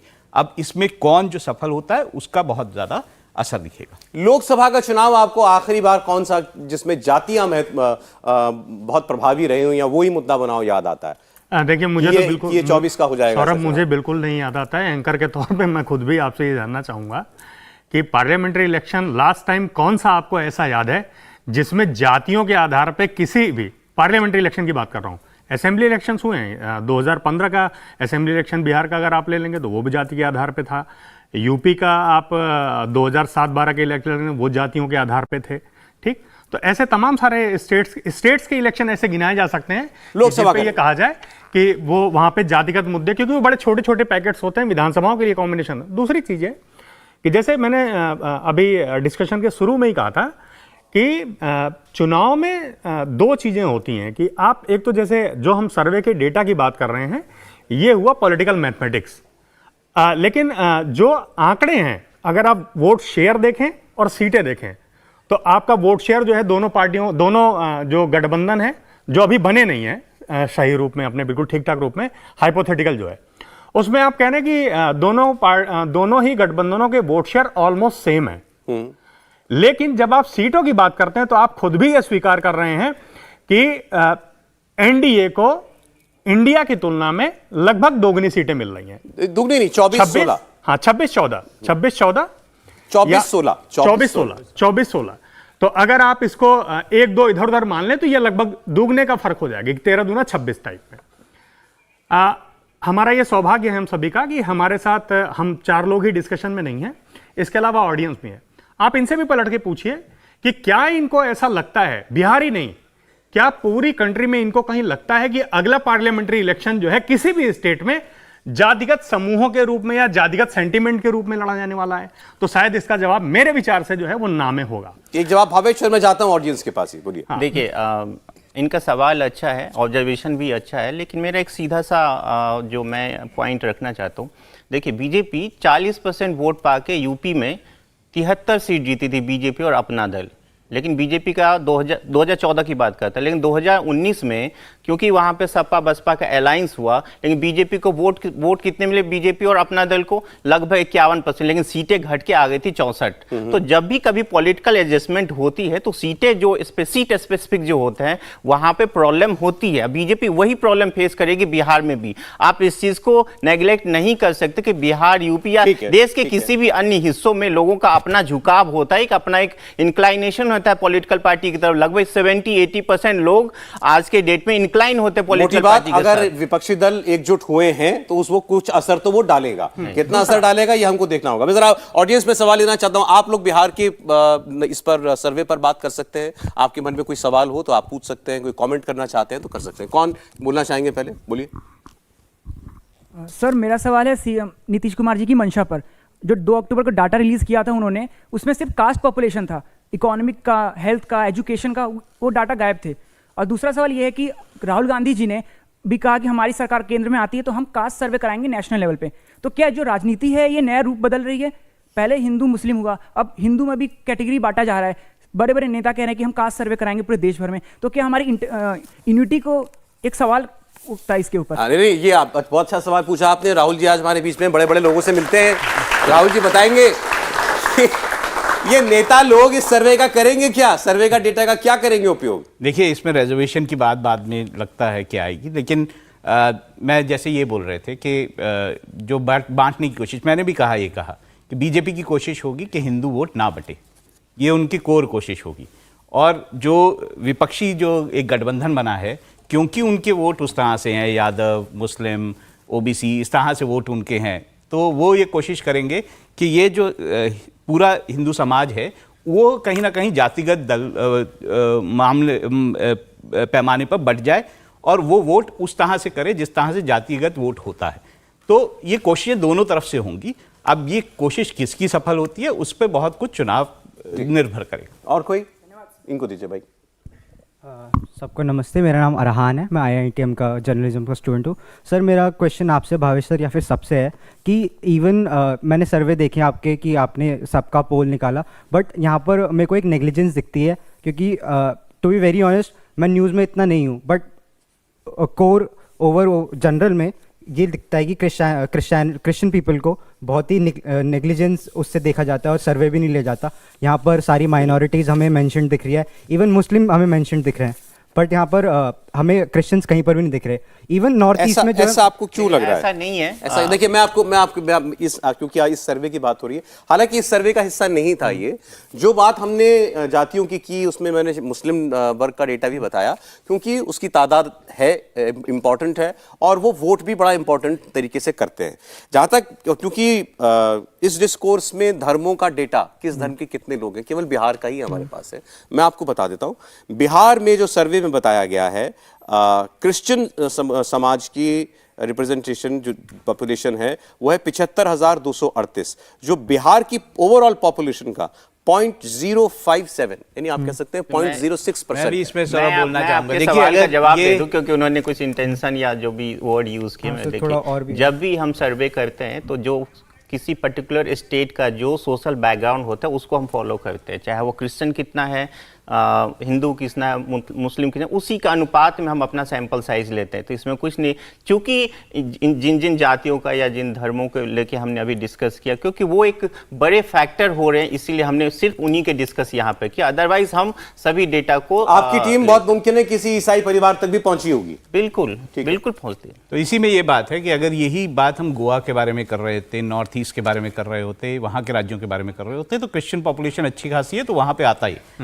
यादव पॉपुलेशन का कोई जिक्र यादव पॉपुलेशन का कोई जिक्र नहीं है ना, तो वहां बिहार में आपको यादव नजर नहीं आएंगे। गोवा में कोई ये नहीं कह सकता कि आप यादव पॉपुलेशन का जिक्र क्यों नहीं कर रहे हैं। नॉर्थ ईस्ट में जाएंगे तो वहां बहुत ज्यादा बात होगी। बिल्कुल। तो बेसिकली जो चुनाव में जिस भी समाज का ज्यादा असर प्रभाव पड़ता है, चुनाव के इलेक्शन तो वोट का है ना, उसके बारे में चर्चा ज्यादा होती है। लेकिन आपकी बात ठीक है कि सब बराबर है और सबका महत्व भी बराबर है। आगे बढ़ते हुए देखिए, 457 सीटों का सर्वे आपके सामने हम लोग रख चुके हैं। 238 सीटें एनडीए जीता हुआ दिखाई देता है आज की परिस्थितियों के अंदर, और ये उस जादुई आंकड़े के काफी नजदीक पहुंचते हुए दिखाई दे रहा है। 272 पर देश में हमारी सरकार बन जाती है, तो ये 34 सीट उससे दूर है अभी, यानी 34 सीट और अगर एनडीए के खाते में जुड़ जाएगी तो वो कम से कम उस जादुई आंकड़े को छू लेगा जहां पर सरकार बनती है। इंडिया गठबंधन इसमें भी पिछड़ता हुआ दिखाई दे रहा है। 163 सीटों पर इंडिया गठबंधन हमें लगता है बढ़त ले सकता है, 56 पर अन्य दल। और ये जो 56 है, अगर नौबत आई कि इन दोनों ही गठबंधनों को किसी की जरूरत की, तो इन 56 में जो भी निर्दलीय होंगे या छोटी पार्टियां होंगी वो बड़ी महत्वपूर्ण हो जाएंगी। फिर वो तय करेंगे कि उनको किसके साथ जाना है। लेकिन अभी की परिस्थिति में जब उत्तर प्रदेश की 80 सीटें बाकी हैं, तब तक आप देख रहे हैं 238 पर एनडीए, 163 पर इंडिया अलायंस और 56 पर अदर्स। अब जो मैंने 34 सीटों की बात की, अभी तो सर्वे आपके सामने आएगा, तो मतलब उत्तर प्रदेश की 80 में से क्या 34 सीटें भी नहीं निकाल पाएगी भारतीय जनता पार्टी? पहले यही सवाल, इसी पर बात कर लेते हैं। हर्षवर्धन जी। नहीं, मुझे लगता है इस पे तो किसी को भी, मतलब अगर अखिलेश यादव भी, अगर जिसको कहते हैं कि ध्यान से उनसे बात हो और उनको ये ध्यान में ना आए कि नहीं ये कह देंगे तो गड़बड़ हो जाएगा, तो वो भी कह देंगे। या इसको और थोड़ा सा आर्टिकुलेट करते हैं तो अगर राहुल गांधी की तरह बात करेंगे, वो थोड़ा ईमानदारी दिखने लगी, जैसे उन्होंने कहा कि राजस्थान में हम पिछड़ रहे हैं, तो वो मान जाएंगे। लेकिन इन सब से इतर पिछले करीब 14 से 24 हो गया, एक दशक से उत्तर प्रदेश का जो राजनीतिक समीकरण है या पूरे उत्तर प्रदेश का जो मानस है, जो एक चित्त बनता है, जो कलेक्टिव माइंड है, वो भारतीय जनता पार्टी के साथ है, नरेंद्र मोदी के साथ है। और उसमें 35 सीटें तो कहीं मायने नहीं रखती। मामला यह है कि क्या एसपी बीएसपी मिलके जब उनको 62 + 2 64 तक ले गए, तो अगर नहीं मिलेंगे तो वो 70 होगा या उससे ऊपर होगा, इसका सवाल होगा। आप शुरुआत कर रहे हैं 70 से। मुझे लगता है कि इससे कम का, बहुत कम इससे आंकड़ा नहीं होने वाला है। डेटा आने से पहले आप लोगों का असेसमेंट अभी तक, क्योंकि आप लोग ग्राउंड में घूमते हैं। देवेंद्र जी, 2014 में 71 + 2 सहयोगियों के साथ 73 था, और 2019 में मेरे ख्याल में 64 था। 62 + 2 64 था। इस बार उसके किसके आसपास जाती हुई बीजेपी आपको लगती है, या बड़ा टफ है? हाँ, मुझे लगता है कि मेरा होम स्टेट है यूपी, इसीलिए मैं बहुत जिसे कहते हैं कि ऑथेंटिक तरीके से या दावे से कह सकता हूं कि बीजेपी और उसके जो एलाइज हैं, एलाइज वहाँ पे अपना दल है वहाँ पे, ठीक, तो बीजेपी और उसके एलाइज जो हैं वो मिलके मिनिमम जो आंकड़ा है वो 75+ लेके आएंगे। 75+, इसको ऑन रिकॉर्ड नोट किया जाए। अभी इसका बहुत सिंपल सा एग्जांपल आपको देता हूँ कि पार्लियामेंट्री इलेक्शन 2019 जब हुआ था तो एसपी और बीएसपी के साथ आने के बावजूद भी बीजेपी की खुद की जो अपनी सीटें थी वो 80 में से 63 थी, 80 में से 62 थी। उसके एलाइज जो दो थे, एलाइज की थी अपना दल, उनके पास से सीटें आई थी और वो आंकड़ा लगभग 65 का हो रहा था। 15 सीटें जो हैं वो दूसरी पार्टियों के पास थी, जिसमें से एक कांग्रेस के पास थी, रायबरेली सीट, अमेठी राहुल गांधी अपनी सीट हारे थे। इसके अलावा जो समाजवादी पार्टी है उसके पास 5 थी। हाँ, उनके पास 5 थी। और इसी 5 में से मैं अपनी अगली बात शुरू कर रहा हूं कि जब बाई इलेक्शन अभी यूपी का जब 2022 का मेन इलेक्शन हुआ और अखिलेश यादव ने अपनी आजमगढ़ सीट को वैकेंट करके जब वो विधायक बने और बाई इलेक्शन में जब वहां पे उनके खुद के चचेरे भाई धर्मेंद्र जो है वो चुनाव लड़े, तो वो सीट फर्स्ट टाइमर एक व्यक्ति ने उनको जो है इलेक्शन लड़ते हुए हरा दी, जो कि बहुत पॉलिटिकल लैंडस्केप में बहुत जाना माना कोई नाम नहीं है। तो मुझे लगता है कि उसमें भी शायद बसपा का ना लड़ना एक बड़ी बात थी। नहीं देखिए, जो वो डायरेक्ट कॉन्टेस्ट हो गया था सपा और भाजपा के बीच। वो शाह आलम गुड्डू जमाली जो समाजवादी पार्टी से टिकट चाहते थे लेकिन नहीं मिला और उसके बाद वो पार्टी बदल कर चले गए। सारा समीकरण सिर्फ गुड्डू जमाली की वजह से बदला, वरना वोट कम मिले ऐसा नहीं। और दूसरी चीज ये है कि मुझे लगता है कि अब जबकि मुलायम सिंह यादव पिछले इलेक्शंस तक अभी जो हुए थे उस समय तक थे, इसके बाद जो है वो समाजवादी पार्टी की जो दशा और दिशा है उसको अगर आप बहुत अच्छी तरीके से वहां देखें तो ऐसा लगता नहीं है कि बीजेपी के मुकाबले उनका कार्यकर्ता, उनका खुद का मनोबल ऐसा है कि पार्लियामेंट्री इलेक्शन में वो अपनी सीटों की पिछड़े आंकड़े में कोई सुधार करने वाले। अच्छा, आपको तैयारी नजर नहीं आ रही? मुझे नहीं लगता। असेंबली इलेक्शंस उनके लिए सबसे बड़ा मौका थे और उसमें भी कोई ऐसा बड़ा धांसू प्रदर्शन नहीं। हर्षवर्धन जी ने कहा बीजेपी मिनिमम 70, देवेंद्र जी कह रहे हैं मिनिमम 75। अब राहुल जी का जान लेते हैं। इसमें ये साफ है कि एडवांटेज बीजेपी तो है ही।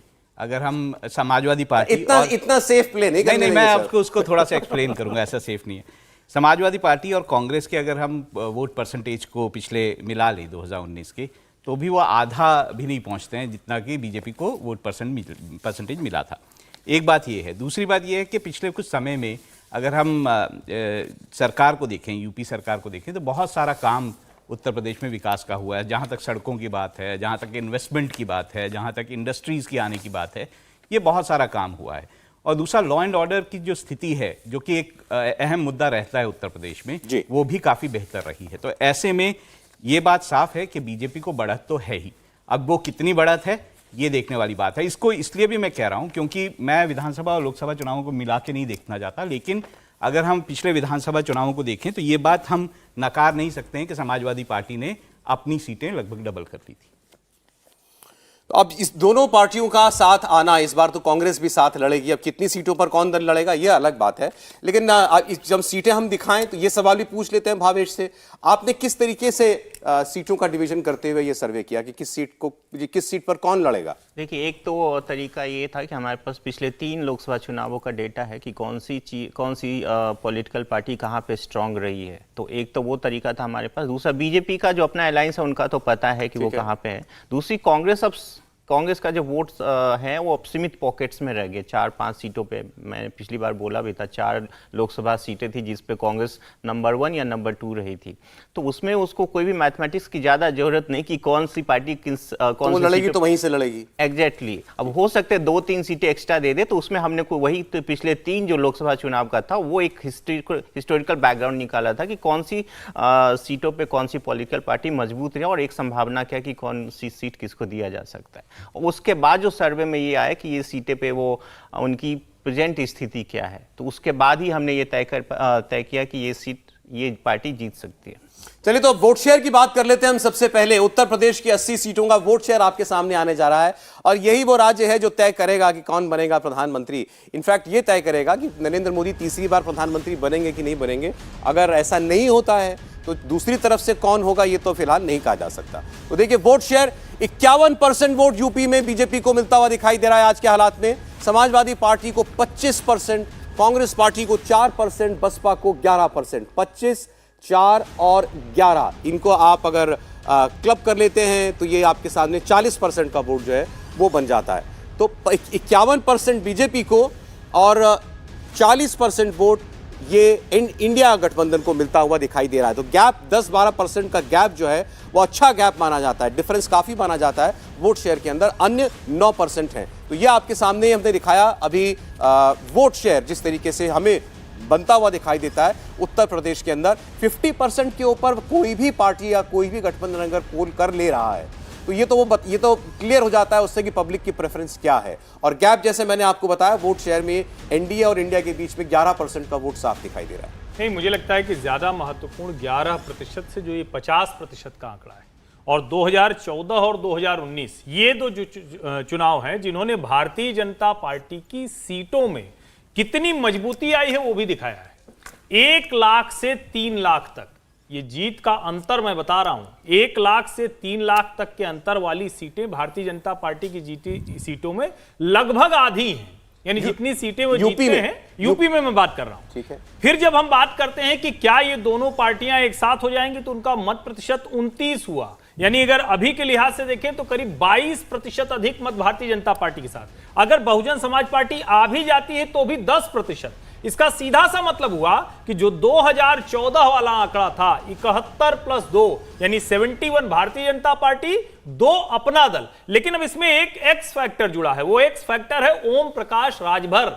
जब उनके साथ जुड़कर यह आंकड़ा आता है तो यह आंकड़ा निश्चित तौर पर 75 की तरफ जाता हुआ दिखता है। अब वो मैनपुरी, आजमगढ़, रामपुर रिटेन करेंगे, भारतीय जनता पार्टी कोई और नया समीकरण बनेगा, बसपा का वहां एक्स फैक्टर काम करेगा, वो कुछ माइनस करेगा और फिर जीत जाएंगे।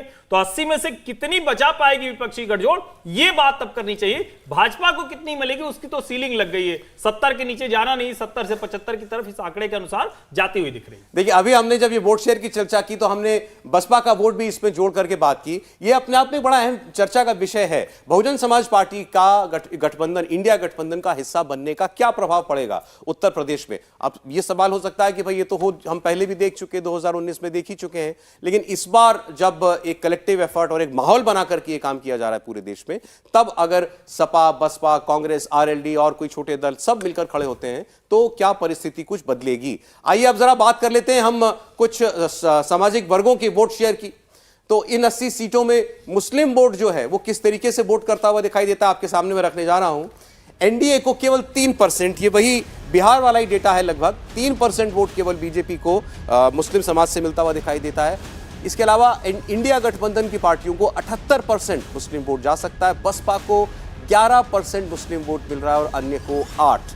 तो बहुजन समाज पार्टी अगर अलग लड़ रही है, कम से कम मुस्लिम वोट जो है वो मछली की आंख दिख रही है उसको, वो हमें डिवाइड होता हुआ खास नहीं दिखाई दे रहा। 78% तक, लगभग 80% वोट इंडिया गठबंधन को। बहन जी अलग भी चुनाव लड़े तो लेकिन मुस्लिम वोट टूटेगा ऐसा नहीं दिखता।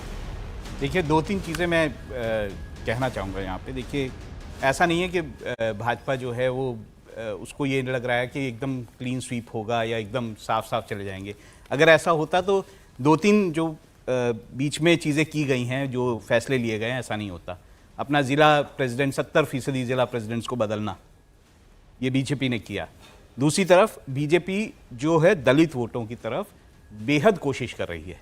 वहाँ दलित सम्मेलन हो, दलित कॉन्फ्रेंस हो, भीम कॉन्फ्रेंसेस हों, ये सारा कुछ किया जा रहा है ताकि दलित वोट जो है वो बीजेपी के साथ रहे और आए ज़्यादा से ज़्यादा। अगर ऐसा नहीं होता तो अगर ये सारी चीज़ें इसीलिए की जा रही हैं, और ये सिर्फ इसी पार्टी की तरफ से नहीं किया जा रहा, समाजवादी पार्टी भी इसी तरफ कर रही है। और अगर हम कांग्रेस को देखें तो वो भी एक यात्रा शुरू कर रही है, दलित जो है संवाद अभियान जो है वो शुरू कर रही है। तो सारी पार्टियां इस वक्त दलित वोटों की तरफ लगी हुई हैं उत्तर प्रदेश में। और अगर ये इंपॉर्टेंट नहीं होता, जैसे मेरे एक सहयोगी ने कहा कि लोकसभा चुनाव में शायद जातीय समीकरण इतना इंपॉर्टेंट नहीं होता, अगर ये नहीं होता तो ये पार्टियां ये नहीं कर रही होती। तो इसीलिए मैं कह रहा हूं कि वहां पर जिस तरह की चीजें हो रही है वो देखने लगे। अभी हम मुस्लिम वोट की बात कर रहे थे। मुस्लिम वोट सीधा एक मुश्त हमको जाता हुआ साफ दिखाई दे रहा है इंडिया गठबंधन की तरफ। बसपा अलग भी लड़े तब भी छिटक नहीं रहा है। तो ये इंडिया गठबंधन के लिए अच्छी खबर है। मुझे लगता है कि लास्ट टाइम अगर 2019 के पहले का एक इलेक्शन आप याद करें, जो 2017 में हुआ था, और फिर 2022 का एक इलेक्शन जो असेंबली के हुए थे, उसमें बीएसपी की ये स्ट्रेटजी थी कि उसने सबसे ज़्यादा, मतलब समाजवादी पार्टी की तुलना में भी उन्होंने जो मुस्लिम कैंडिडेट्स हैं वो ज़्यादा दिए थे। लेकिन जब सीटों की टैली आई तो अभी 2022 का रिसेंट आप देखेंगे तो बीएसपी की संभवतः कुल 1 सीट आई थी, पूरे प्रदेश से, और उनका जो वोट शेयर था वो ऑल टाइम लो आ गया था। तो एक तो ये कि मुस्लिम वोट बड़ा कंसोलिडेट होकर समाजवादी पार्टी के पक्ष में खड़ा है। कांग्रेस कोई ऐसा फैक्टर नहीं है। कांग्रेस जो है लास्ट टाइम अलायंस में सपा के नहीं थी, लेकिन अघोषित रूप में अलायंस में इस तरीके से थी कि जिन 2 सीटों पे वो लड़ रही थी, रायबरेली और अमेठी की, उन 2 सीटों पे जो है वो सीधे सीधे समाजवादी पार्टी ने नहीं, तो आपको लगता है वो परिस्थिति बदली नहीं? अब तो बड़ी चर्चा है कि राहुल गांधी के पीछे जो है माइनॉरिटी वोट खड़ा हो गया है, उनको अपना लीडर देख रहा है। नहीं, अगर राहुल गांधी के पीछे मायावती का वोट खड़ा हो गया या ऐसी कोई चर्चा है तो उन्हें अमेठी या कोई भी एससी सीट से तो वो लड़ नहीं सकते। माइनॉरिटी वोट नहीं, माइनॉरिटी वोट ठीक है कि माइनॉरिटी वोट के लिए आपके पास कैंडिडेट भी होना चाहिए, और समाजवादी पार्टी के खिलाफ तो आप कैंडिडेट नहीं देंगे। तो ये तो तय है कि मायावती को जो 11% वोट आप दिखा रहे हैं, मैं तो कह रहा हूं उतना भी वोट नहीं आना है। अच्छा, बल्कि आप 88 या 90% वोट मान लीजिए कि इंडिया गठबंधन का, लेकिन मुस्लिम पॉपुलेशन जो है या मुस्लिम वोटर पॉपुलेशन जो यूपी में है वो 16, 17, 18% ही है। तो अगर वो कंसोलिडेट होकर इनके पीछे खड़ी भी होती है तो ऐसा थोड़ा है कि ये 30% का आंकड़ा जो है वो क्रॉस करने जा रहे हैं। तो अंतर बीजेपी के 50%। कई सीटों पर कई सीटें ऐसी हैं जहां 30%, कहीं 40% तक भी यूपी में भी असर है। हाँ।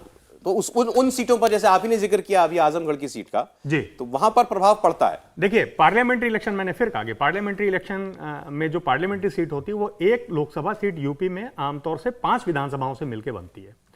तो आप अगर यूपी के 2022 के असेंबली के आंकड़े देखें तो उसमें मुस्लिम बाहुल्य सीटों पर भी बीजेपी ने जीत दर्ज की। उसका कारण यह है कि जब आप ये कहते हैं कि 60% मुस्लिम पॉपुलेशन है और 40% यहां पे हिंदू हैं, तो वो सीट जो है वो कास्ट फैक्टर में नहीं आती, वहां पे पूरी तरीके से पोलराइजेशन काम करता है। और पार्लियामेंट में पहली बात तो पोलराइजेशन फैक्टर से कोई सीट निकालना संभव नहीं है यूपी में, और दूसरी बात है कि अगर ये फैक्टर काम भी करने लगे तो उसका रिवर्स पोलराइजेशन ज्यादा बेहतर होता है बीजेपी के लिए। चलिए, दलित वोट की बात हुई थी, जल्दी से हम वो भी आपको दिखा देते हैं। दलित वोट को मोटे तौर पर जाटव वोट और गैर जाटव दलित वोट, ऐसे हम लोग डिवाइड करके देखेंगे। तो जाटव वोट जो है, जो खास तौर पर बीएसपी का वोटर माना जाता है, मायावती जी का वोटर माना जाता है, तो वो एनडीए के पास 21% तक जा सकता है, इंडिया गठबंधन के पास 11, 60% बसपा। तो इसमें क्लियर दिख रहा है कि जाटव वोटर की प्रेफरेंस जो चली आ रही है दशकों से, वो अभी भी वही है, Bahujan Samaj party. Non Jatav Dalits 37% NDA के साथ जाते दिखते हैं, इंडिया गठबंधन के साथ 11%,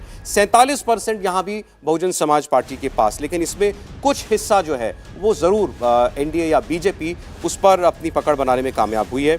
इसके अलावा आ जाइए अब सवर्ण कुछ अगली जातियों के वोट पर। Brahmin vote 71% Bhajpa, 12% India alliance, 5% Baspa. Thakur vote, हमने ब्राह्मण वोट दिखाया अभी। Brahmin vote 71% India, 12% NDA, 12% India alliance, 5% Baspa. और इसके बाद ठाकुर वोट की बात करेंगे तो ये 82% एनडीए के साथ जाता हुआ दिखता है। इंडिया गठबंधन के साथ केवल 7% ठाकुर वोट जाता हुआ दिखाई देता है। राजभर वोट, जिसकी अभी बात हुई थी पीछे, 77% तक राजभर वोट एनडीए के साथ खड़ा हुआ दिखाई दे रहा है, केवल 15% दूसरी ओर जाता हुआ। ये बड़ा इंपॉर्टेंट है, और ये कितनी सीटों पर इसका असर होगा इस पर हम लोग बात करेंगे। निषाद वोट, ये भी एलाए हैं बीजेपी के, एनडीए के साथ ही हैं। निषाद वोट 69%, 70% लगभग एनडीए के साथ है, 22% इंडिया गठबंधन के साथ है। जाट वोट काफ़ी इंपॉर्टेंट है, खासकर वेस्ट यूपी में, 40% एनडीए, 56% इंडिया अलायंस। तो इस पर भी बात होगी। जाट वोट अभी भी बहुतायत में आधे से ज़्यादा जो है वो इंडिया गठबंधन को पसंद कर रहा है। वैश्य vote 76%, NDA 13%, India alliance. Kurmi vote 68%, NDA 19%, India alliance. Maurya vote 55%, NDA 25%, India गठबंधन। इसमें से किसमें आपको, हर्षवर्धन जी, कहीं कोई आश्चर्य लगा हो? नहीं, मुझे इसमें कोई आश्चर्यजनक नहीं लगा, लेकिन जो गैर जाटव वोट हैं वो मुझे लगता है थोड़ा समीकरण बदला है। क्योंकि देखिए, वाल्मीकि हो, खटिक हो, पासवान हो, मतलब ऐसे जो सारे वोट हैं ना, ये भारतीय जनता पार्टी के बड़े परंपरागत वोट हो गए हैं।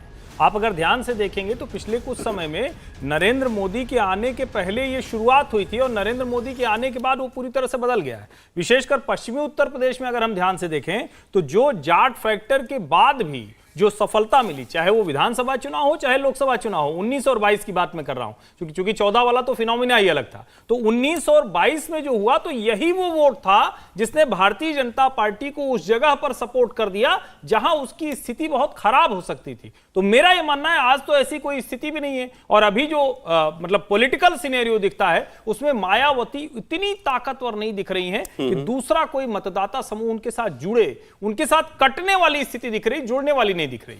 तो आप कह रहे हैं गैर जाट दलित वोट हो या इसके बीजेपी के साथ ज्यादा जाएगा, और जाट वोट भी आपको लगता है बिल्कुल इससे बेहतर जाना चाहिए। चलिए, तो ये हमने अभी जातियां जो है किस हिसाब से उनका रुझान दिखाई दे रहा है उसकी चर्चा की। अब हम सीधे सीटों की बात करेंगे। सीटों में अलग अलग हिस्सों में, अलग अलग क्षेत्रों में हमें क्या रुझान दिखाई दे रहे हैं। पश्चिमी यूपी में, रोहिलखंड में, दोआब, बुंदेलखंड, अवध, पूर्वांचल क्या बता रहे हैं इस बार अपना मूड, इसकी चर्चा करेंगे एक छोटे से ब्रेक के बाद।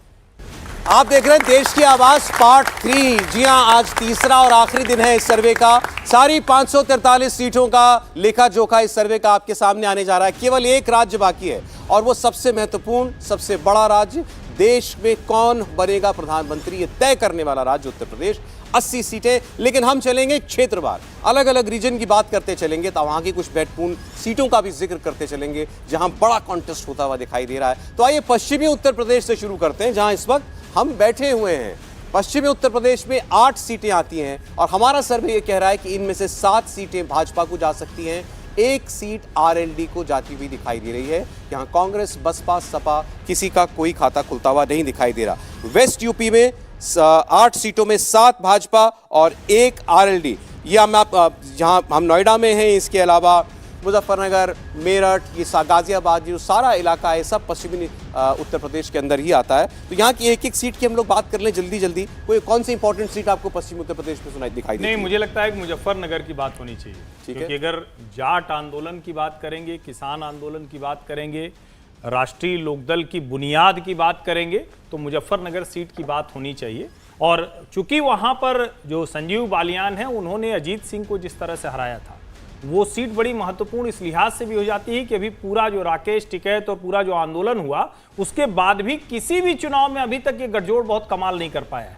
विधानसभा के चुनाव में कुछ सीटों पर जरूर समीकरण बदले, और उसके वजह से कहा जा रहा है कि क्या लोकसभा में उसका कुछ फर्क होता हुआ दिखेगा। और ये जो गठजोड़ है, जिसको हम कह रहे हैं कि अखिलेश यादव, कांग्रेस और जयंत चौधरी, ये सब मिलके, तो मुझे लगता है कि ये एक महत्वपूर्ण सीट होगी। अगर डेटा हो भावेश के पास, वो बता सके कि क्या ये सीट आपने किसको दी है सर्वे में? हालांकि ये बताना अलाउ तो नहीं है, फिर भी मैं बता दूं, कैराना एक सीट है जिसपे बीजेपी कमजोर स्थिति में है, तो वो सीटें आरएलडी जीत सकती है। अच्छा। लेकिन देखिए, इससे इतर आप देखेंगे 8 की 8 सीट पे जो बीजेपी, 7 सीट जो एक्स्ट्रा बचते, 7 सीट पे जो बीजेपी की जो स्थिति है, उसमें देखिए पूरे वेस्ट यूपी में आप देखिए जाट एक बड़ा फैक्टर है, लेकिन जाट से इतर यहाँ पे जो ब्राह्मण है वो बहुत बड़ा फैक्टर है, और नॉन जाट ओबीसी है वो बड़ा फैक्टर है। बीजेपी इन सारे लोगों को पोलराइज करके बीजेपी अपने फेवर में करता है। यही इस बीजेपी के लिए एक्स फैक्टर है। 2014 से अब तक जो बीजेपी लगातार 4 इलेक्शन में जो लगातार अच्छा परफॉर्म करती आ रही इन रीजन में। जाट वोट की हमने बात की थी, 40% तक बीजेपी की तरफ और 56% विरोधियों की तरफ जाता हुआ दिखाई देता है। आइए आप बात कर लेते हैं, जरा अगले क्षेत्र की बात कर लें हम लोग, और फिर उस पर बात करेंगे आगे अगले किसी सीट पर। रोहिलखंड की 12 सीटें, रोहिलखंड की 12 सीटों में से 11 बीजेपी के पास जाती हुई दिखाई दे रही हैं, 1 सपा के पास। ये है इलाका पीलीभीत, बरेली, सहारनपुर, ये वो बेल्ट है सारी। आजम खान का रामपुर भी इसी में आएगा, तो ये महत्वपूर्ण है। लेकिन यहां पर आप देखेंगे लगभग स्वीप है बीजेपी का, 12 में से 11 सीटें भाजपा को जाती हुई दिखाई दे रही हैं, 1 समाजवादी पार्टी को मिलती हुई दिखाई दे रही है। देवेंद्र जी, पीलीभीत, बदायूं, ये सीटें जो हैं वो देखने लायक होगा कि उन पर बीजेपी या उसके सामने जो भी पार्टी आती है उसका प्रदर्शन कैसा होगा, क्योंकि इन सीटों का जो कास्ट कॉम्बिनेशन और जो मुस्लिम फैक्टर है इनमें खास करके वो बड़ा अपीलिंग है। और बीजेपी जो है वो, अगर आप देखें कि पिछले 2014, 2019 का पार्लियामेंट्री इलेक्शन और 2017 और 22 का जो असेंबली इलेक्शन था, वहाँ पे बीजेपी ने बहुत ही बेहतरीन प्रदर्शन यहाँ पे किया था।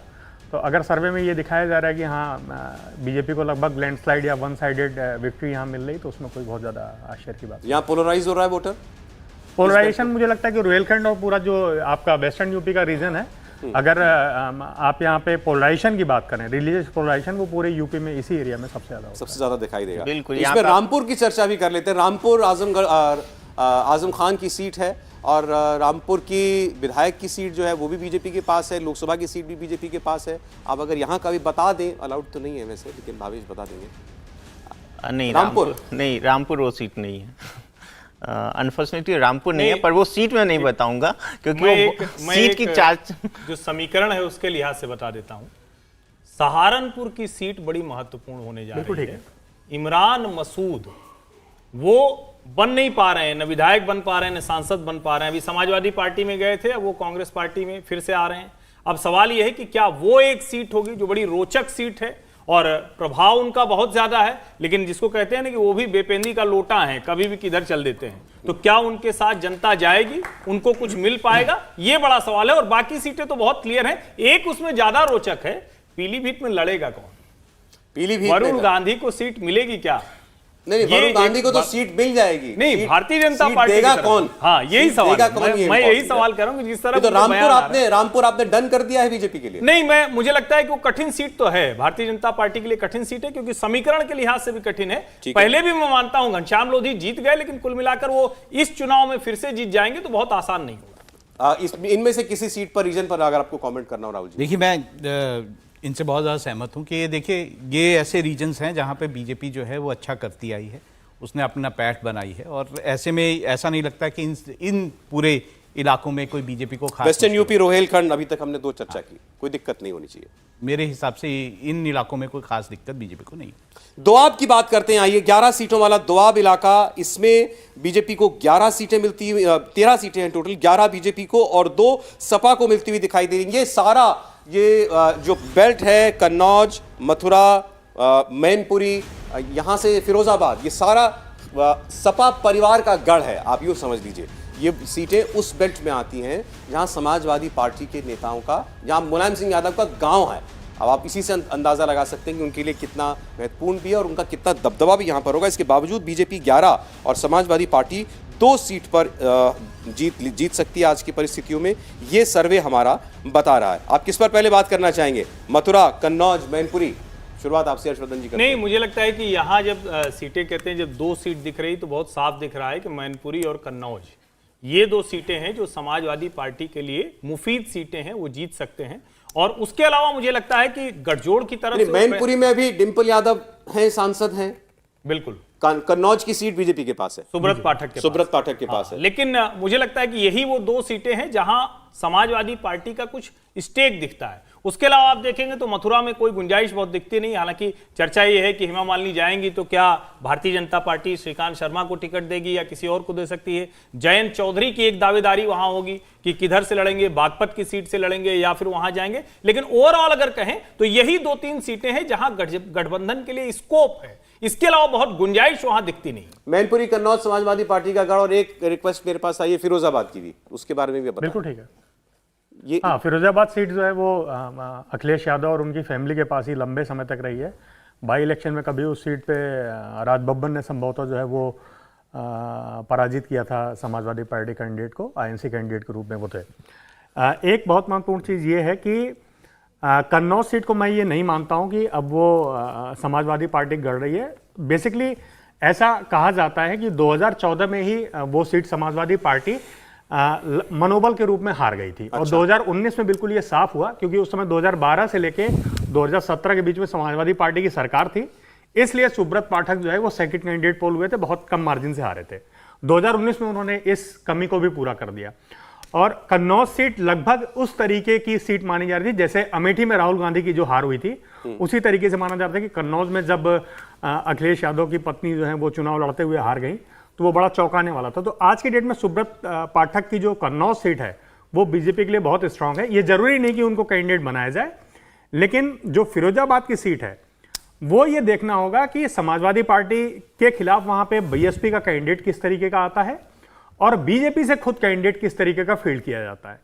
तो मेरा ये मानना है कि मैनपुरी एकमात्र ऐसी सीट हो सकती है इस पूरे एरिया में जो समाजवादी पार्टी के फेवर में इसलिए भी कही जा सकती है क्योंकि 2022 का असेंबली इलेक्शन और 2000 अभी जो रिसेंटली जो बाई इलेक्शन हुआ है उसमें वो सीट प्रदेश में सरकार होने के बावजूद भी, बेहतर कैंडिडेट देने के बावजूद भी वो समाजवादी पार्टी के खाते में गई थी। ठीक है, हालांकि 2 सीट दिखा रहे हैं भावेश यहाँ सर, आपने एक सीट का जिक्र किया कि मतलब उस पर दबदबा दिखाई देता है मैनपुरी पर। एक से सस्पेंस रहने दीजिए अभी थोड़े दिन के लिए। आपने भी सस्पेंस खोला ही कौन सा है बताइए, कोई सीट तो आप बता नहीं रहे हैं। हाँ, ये तो हम लोगों ने अनुमान लगाया, ये तो हम लोग अनुमान लगा, हम लोगों ने अनुमान लगाया। और चूंकि कन्नौज आप ऐसा ही कह दीजिए, आप ऐसे कह दिया कीजिए कि इनका अनुमान ठीक है, उससे हमको पता या गलत है या गलत। मेरे ख्याल से देवेंद्र ज्यादा नजदीक है। देवेंद्र नजदीक है, फिरोजाबाद सीट देवेंद्र ज्यादा नजदीक है इन चीजों से। पर देखिए कन्नौज में एक ये भी है ना कि असीम अरुण एक प्रत्याशी हो सकते हैं, क्योंकि वहां से ये भी एक बार चर्चा हो रही है। बिल्कुल सही कह रहे, कन्नौज में बीजेपी। चलिए ठीक, अगले रीजन पर बढ़ते हैं। ये बुंदेलखंड का क्षेत्र है, यहाँ कुल 4 सीटें हैं और चारों की चारों सीटें भारतीय जनता पार्टी के पास जाती हुई हमें दिखाई दे रही हैं। तो बुंदेलखंड पूरी तरीके से स्वीप लगभग, आप देखिए बीजेपी वेस्टर्न यूपी में 8 में से 7 स्वीप है, रोहिलखंड में 12 में से 11 बिल्कुल एक तरफा है, दोआब में 13 में से 11 बीजेपी को है, बुंदेलखंड की 4 सीटें बीजेपी को जा रही है। अब अवध की मैं बात कर लेता हूँ, और अवध में बड़ी दिलचस्प सीटें हैं, उनकी तो चर्चा करनी है। टोटल 14 सीटें भारतीय जनता पार्टी को, 12 सीटें मिलती हुई दिखाई देती हैं आज, और कांग्रेस पार्टी को 2। और कांग्रेस पार्टी को 2 कौन सी होंगी, आपके सामने बहुत सारे ऑप्शंस नहीं हैं, लेकिन हम चर्चा करेंगे अमेठी और रायबरेली की। अमेठी से इस वक्त केंद्रीय मंत्री स्मृति ईरानी सांसद हैं, रायबरेली से सोनिया गांधी सांसद हैं। तो क्या अवध में इसके अलावा कोई और सीट आपको नजर में आती हो तो बताएं, उसकी भी हम लोग चर्चा कर सकते हैं। नहीं, अगर वरना फिर अमेठी की बात करें। सबसे महत्वपूर्ण कहेंगे तो फिर तो वही दोनों सीटें, अमेठी, रायबरेली और अमेठी। अमेठी फिर पलट रही है क्या?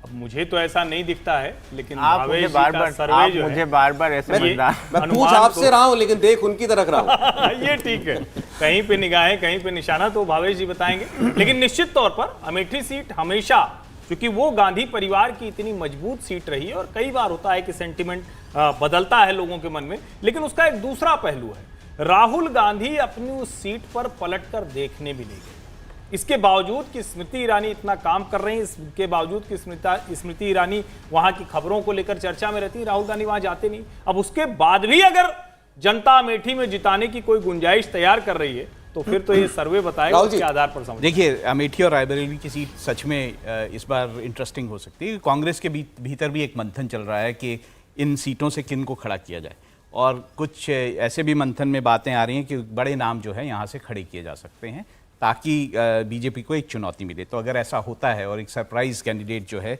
वो यहाँ पे खड़ा किया जाता है अमेठी में, तो ये राहुल गांधी नहीं लड़ेंगे।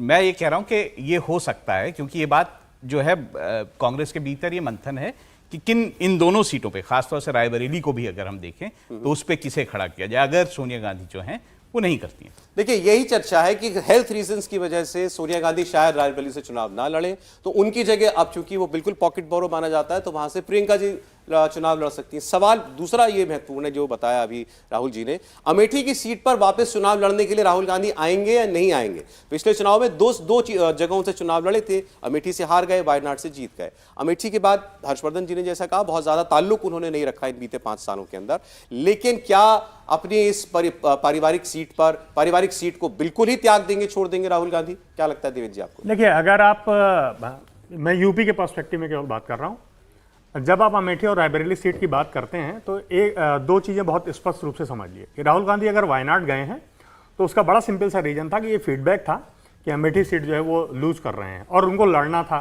स्केप कर नहीं सकते थे, तो उन्होंने लड़ी, हार गई, वायनाड चले गए। राहुल गांधी को जब कांग्रेस या इंडिया जो गठबंधन है वो अपने जिसे कहते हैं पोस्टर बॉय के रूप में आगे बढ़ाएगा, तो वो ये नहीं चाहेगा कि राहुल गांधी किसी बहुत ही ऐसी सीट से लड़े कि उनको वहां पे लड़ने के लिए बहुत कंसंट्रेट करना पड़े। तो अब पहला ऑप्शन तो यह है कि राहुल गांधी वायनाड से ही लड़ते रहें। दूसरा कि अगर सोनिया गांधी हेल्थ रीजन से रायबरेली सीट को छोड़ती हैं तो यह हो सकता है कि राहुल गांधी रायबरेली सीट से लड़ें, क्योंकि अभी तक ऐसा नहीं देखा गया है कि पार्लियामेंट्री इलेक्शन या असेंबली इलेक्शंस में तो रायबरेली में बहुत अच्छा प्रदर्शन कांग्रेस का नहीं रहा है, लेकिन पार्लियामेंट्री इलेक्शन में यह देखा नहीं है कि रायबरेली सीट कांग्रेस कभी लूज कर गई हो।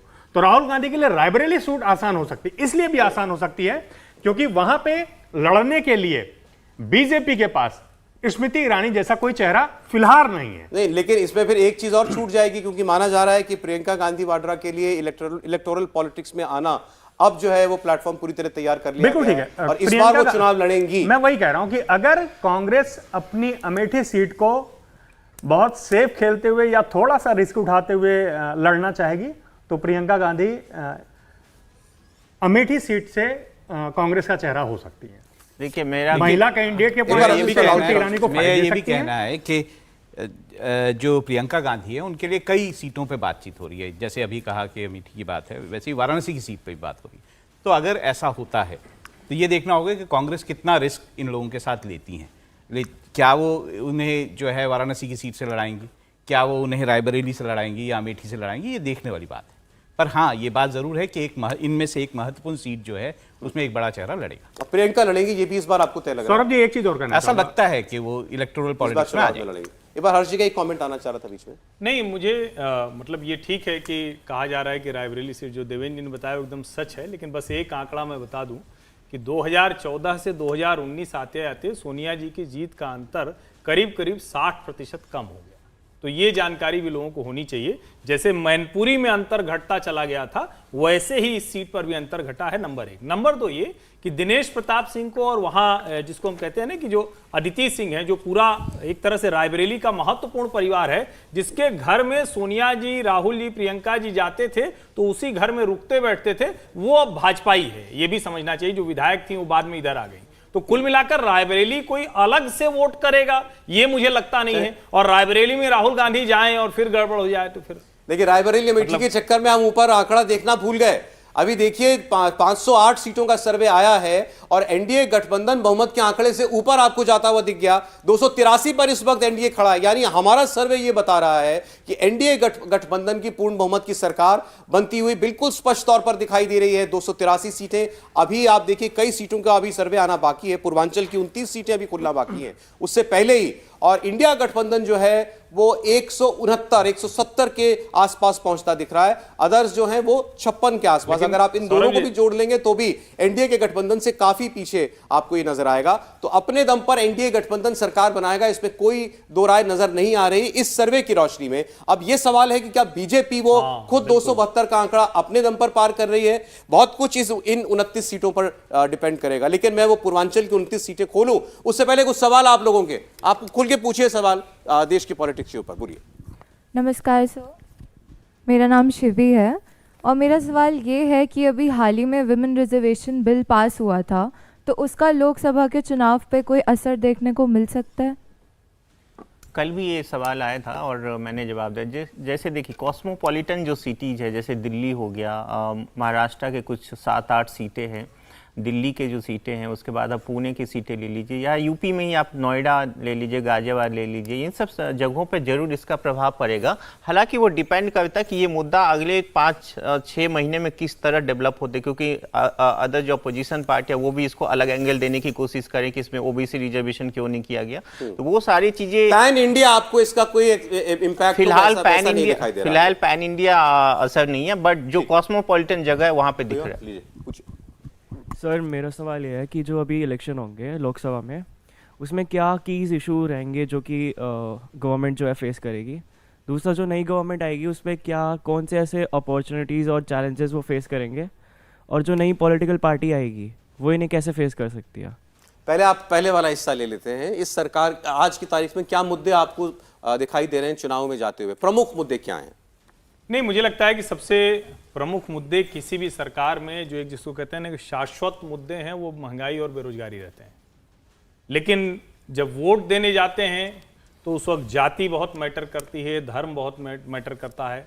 2014 के आसपास से नरेंद्र मोदी की वजह से डेवलपमेंट भी मैटर करता है। आपके आसपास हाईवे बन गया, एयरपोर्ट आ गया, बढ़िया रेलवे स्टेशन आ गया, बढ़िया सड़क बन गई, वो सब भी मैटर करता है। और इस सब के बाद एक बहुत बड़ी चीज मैटर करती है जिसको शायद हम आप नहीं देखते हैं, वो बड़ा वर्ग है जिसको सीधे लाभ मिलता है, जिसको भारतीय जनता पार्टी कहती है ये हमारी लाभार्थी कॉन्स्टिट्यूंसी है। यानी जिसकी जेब में कुछ गया, जिसके घर में कुछ बदलाव हुआ, जिसको छत मिल गई, जिसके घर के आगे नल लग गया, जिसको बिजली मिल गई, वो बहुत ज्यादा। अच्छा, वो वोट 19 में तो पड़ा, उसकी चर्चा भी खूब हुई थी। 24 में भी आप देखते हैं कि ऐसा कोई वोट बैंक इंटैक्ट है बीजेपी के लिए सरकार? देखिए, बिल्कुल है। और देखिए, जनता को इससे फर्क पड़ता है कि महंगाई कितनी है, आपकी जॉब अपॉर्चुनिटीज कितनी है, आपके यहाँ पे कितना विकास हुआ है।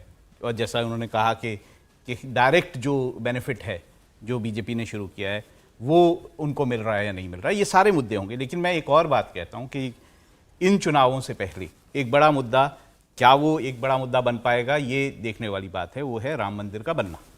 अब हम इसे इग्नोर नहीं कर सकते। राम मंदिर का बनना क्या एक बड़ा मुद्दा इस इलेक्शन में होगा या फिर नहीं होगा, और ये मान के चलिए कि ये क्योंकि चुनावों से जस्ट बिल्कुल पहले हो रहा होगा, जनवरी में बिल्कुल पहले हो रहा होगा, और ये एक बड़ा मुद्दा बन सकता है। चल ठीक, और कोई पीछे दे दीजिए, बोलिए। सर नमस्कार। सर हमने देखा है कि जैसे वोट्स होते हैं फेस वैल्यू पे दिए जाते हैं, लेकिन जैसे एनडीए के पास मोदी जी हैं, तो आईएनडीए जो गठबंधन है उसमें मायावती हैं, सॉरी ममता बनर्जी हो गई, चाहे राहुल गांधी हो गए, तो वो एक फिक्स नेता क्यों नहीं दे रहे कि पीएम कैंडिडेट ये होंगे? आपको उनमें से कौन पसंद है? मेरे को उसमें से कोई पसंद नहीं है। कोई पसंद नहीं आपको? राहुल गांधी पसंद नहीं है आपको? जैसा कि लेकिन आप चाहते हैं कि वो अपना एक लीडर दे, एक लीडर बनाए, एक लीडर बना और करके जैसे कि देखा गया पिछले 2 चुनाव में 14 और 19 में कांग्रेस ने राहुल गांधी को ऐसे युवा नेता दिखाया है। तो मेरे ख्याल से इंडिया अलायंस के फिलहाल यही यूएसपी है कि अभी तक वो नेता अलायंस नहीं किए। नहीं, लेकिन फिर राहुल जी फिर देवेंद्र जी के पास में आ रहा हूं। ये मेरे ख्याल से प्रॉब्लम है, क्योंकि वो आपस में शायद ये तय नहीं हो पा रहा है कि आखिर किसके नाम पे चुनाव लड़ा जाए। नहीं क्या, लेकिन लोगों के मन में राहुल गांधी क्या वो डिफेक्टो इमेज तो नहीं बना पाए अपनी? अभी तक तो मुझे नहीं लगता है कि लोगों के बीच में ऐसी इमेज राहुल गांधी की है कि वही है जो चैलेंजर, वही है चैलेंजर हैं, और वही जो है वो सारे जो गठबंधन है उसको लीड कर रहे हैं। ऐसा नहीं लगता। तो ऐसा लगता नहीं है, लेकिन हाँ ये बात जरूर है कि कांग्रेस जो है पैन इंडिया पार्टी के तौर पे अगर देखा जाए तो कांग्रेस ही एक ऐसी पार्टी है जो कि पैन इंडिया दिखाई दे। देवेंद्र जी, मेरा मतलब आपने जो सवाल पूछा, आपका सवाल ही आपका जवाब है। आपने सवाल ये पूछा कि इतनी सारी पार्टी हैं, मायावती तो खैर इसमें एक्सक्लूडेड हैं, लेकिन ममता बनर्जी हैं, राहुल गांधी हैं, या दूसरा कोई चेहरा है। तो सबसे मेन चीज़ ये है कि जब आपसे सौरभ जी ने सवाल पूछा कि आपको इनमें से कौन पसंद है, तो आपने कहा कि मुझे इनमें से कोई पसंद नहीं है ना। तो ऐसे ही जो देखिए वोटर कौन है, वोटर एग्जैक्टली हर वो व्यक्ति है जो 18 साल से ज्यादा आयु का है, और आपकी ओपिनियन ही बाद में जनादेश की, जैसे एक होता है जनमत, फिर एक होता है जनादेश। तो अलग अलग पार्टीज भी जनमत कराती हैं, ठीक ओपिनियंस लेती हैं कि भाई होना कौन चाहिए। आपको लगता है कि नीतीश कुमार जो हैं वो बिहार की जगह पे तमिलनाडु से जाके इलेक्शन लड़े तो जीत जाएंगे? नहीं जीत पाएंगे। आपको लगता है, लेकिन आपको यह लगता है या आप ये देख चुके हैं कि राहुल गांधी अमेठी से लड़ते थे, वायनाड चले गए, वहां जीत गए। नरेंद्र मोदी गुजरात से लड़ते थे, वहां से आके वाराणसी में आए, जीत गए। ये होती है पैन इंडिया इमेज। तो अगर इंडिया में कोई पैन इंडिया इमेज वाला लीडर हो, ठीक, तो उसको बनाया जा सकता है लीडरशिप। लेकिन क्योंकि ये कॉम्बिनेशन ही बहुत नया है, ठीक, जो चीज ही बहुत नई हो उसमें तुरंत जो है उसकी लीडरशिप को तय कर पाना ये बहुत कठिन होता है। चलिए पूछें, अगला सवाल पूछें। सर अभी आपने वेस्टर्न यूपी के बारे में डाटा दिया था। सर वेस्टर्न यूपी से एक मिनिस्टर है, यूनियन मिनिस्टर संजीव बलियान जी, उन्होंने हाल ही में एक जाट समुदाय का मीटिंग में उन्होंने संबोधित करते हुए बोला कि वेस्टर्न यूपी को नया स्टेट बना देना चाहिए, और बुंदेलखंड से भी आवाजें उठती रही हैं हमेशा कि एक नया राज्य बने। तो इससे क्या प्रभाव पड़ेगा 2024 के इलेक्शन में, क्योंकि वेस्टर्न यूपी में जाट कम्युनिटी का एक वर्चस्व रहा है। अब केंद्र का मंत्री बोलता है तो चर्चा होती है, लेकिन मुझे लगता है कि संजीव बलियान की अपनी समस्याएं हैं, तो वो सोच रहे हैं कि ये कुछ करके थोड़ा कुछ माहौल बना लें।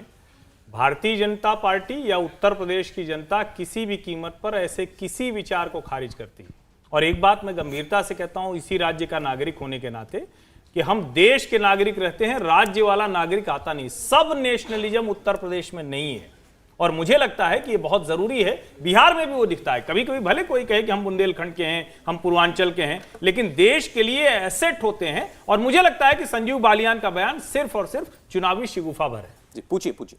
हेलो सर, मेरा नाम वंशिका है। मेरा सवाल ये है, जैसे आजकल की जनरेशन सोशल मीडिया पे ही है ऑलमोस्ट, तो जो सोशल मीडिया कैंपेन है 2024 के लोकसभा के लिए इलेक्शन में कैसे रोल प्ले करेगी? क्योंकि हमने देखा ऑपोजिशन पार्टीज़ काफ़ी डिफेम करने की कोशिश करती है लोगों को, मतलब पॉलिटिकल लीडर्स को सोशल मीडिया के थ्रू, जिससे वो एक इमेज जनरेट हो जाती है यूथ में कि ये नेता सोशल मीडिया कितना इंपॉर्टेंट है इलेक्शंस में, आप जानना चाह रहे हैं। प्रधानमंत्री ने कहा मैं भी यूट्यूबर हूँ। देखिए ये फिनोमिना जो है ये कोई नया नहीं है। अब हम 2 चुनाव ऑलरेडी देख चुके हैं जिसमें ये फिनोमिना रहा है, और जिसमें सोशल मीडिया ने एक बड़ा रोल प्ले किया है। और यही कारण है कि जितनी भी पॉलिटिकल पार्टीज़ हैं वो एक बड़ी बड़ी टीमें उनकी सोशल मीडिया को जो है हैंडल करती हैं, क्योंकि उन्हें लगता है कि यूथ जो है वो सोशल मीडिया पे ही सबसे ज़्यादा जुड़ा हुआ है।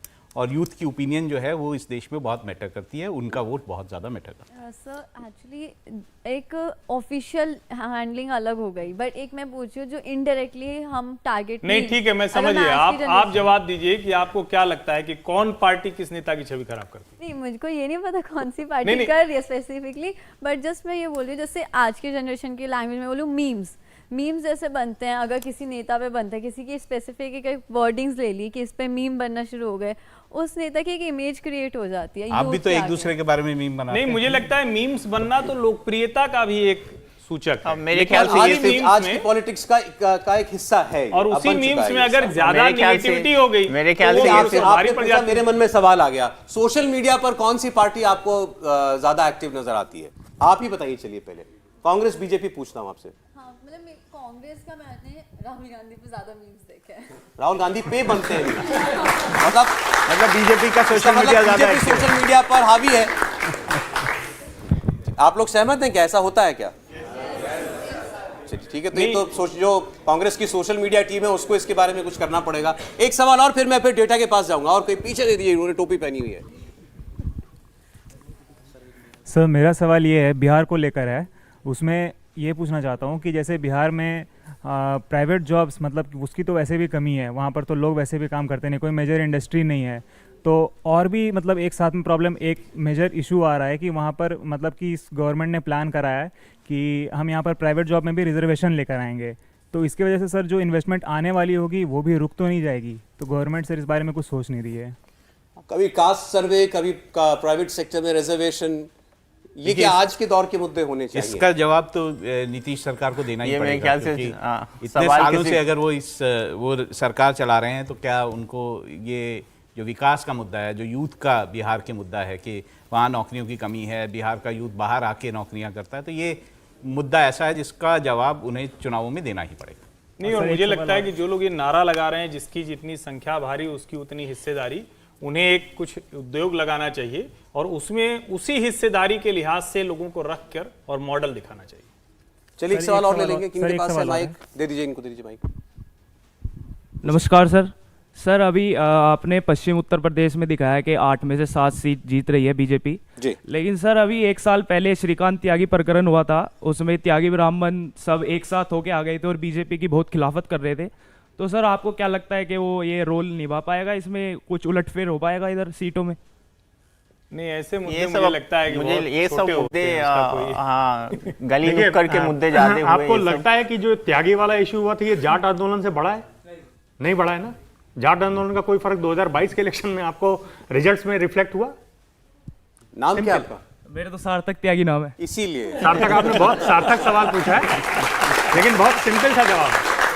और कोई सवाल पूछना चाहता है या खत्म हो गए सबके सवाल? चलिए, आपके पास सवाल पे सवाल है, पूछेंगे आप? लो पूछो पूछो। मेरा मानना है कि जो कांग्रेस पार्टी है वो युवा नेता राहुल गांधी जी को दिखाती है। युवा नेता के लिए उम्र कितनी होनी चाहिए? अरे ऐसा सवाल आपने पूछ डाला है आज। मेरे ख्याल से युवा नेता की उम्र क्या होनी चाहिए? इस पे तो मैं यही कहूंगा कि मैं निःशब्द हूँ। ठीक है, इस पर केवल इतना कहना, ये एक डेटा ही दे सकते हैं आपको कि सरकारी व्यक्ति जो है वो 58 साल की उम्र में रिटायर हो जाता है, उसको हम कहते हैं रिटायर, उसको फिर पेंशन मिलती है, वो घर बैठते हैं। लेकिन किसी की शादी अगर 62 साल तक ना हो तो वो युवा ही रहता है। सर कांग्रेस देवेंद्र जी फिर वही कर रहे हैं। सर अभी मेरे साथी ने कहा कि फिर मीम मीम बनता है। देवेंद्र जी ने जो किया वो फिर मीम बनेगा, मीम मटेरियल। सर तो कांग्रेस के लिए कहते हैं कि सर ना बहुमत मिल रही है ना बहुमत, तो ये सही है, कथन सही है? नहीं, इसके लिए तो किसी कांग्रेस पार्टी के नेता को हमको लाना पड़ेगा आपके जवाब देने के लिए। तो प्रश्न आपके पास नहीं है तो फिर मैं पूर्वांचल का डेटा रख दूं सामने। कहां लीजिए? अच्छा पूछे पूछे। नमस्कार सर, मेरा नाम खुशी है। मेरा क्वेश्चन ये है कि जो अभी हाल ही में सेंसस हुए कास्ट बेस पे बिहार में, तो उसका इलेक्शन पे कुछ इफेक्ट पड़ेगा?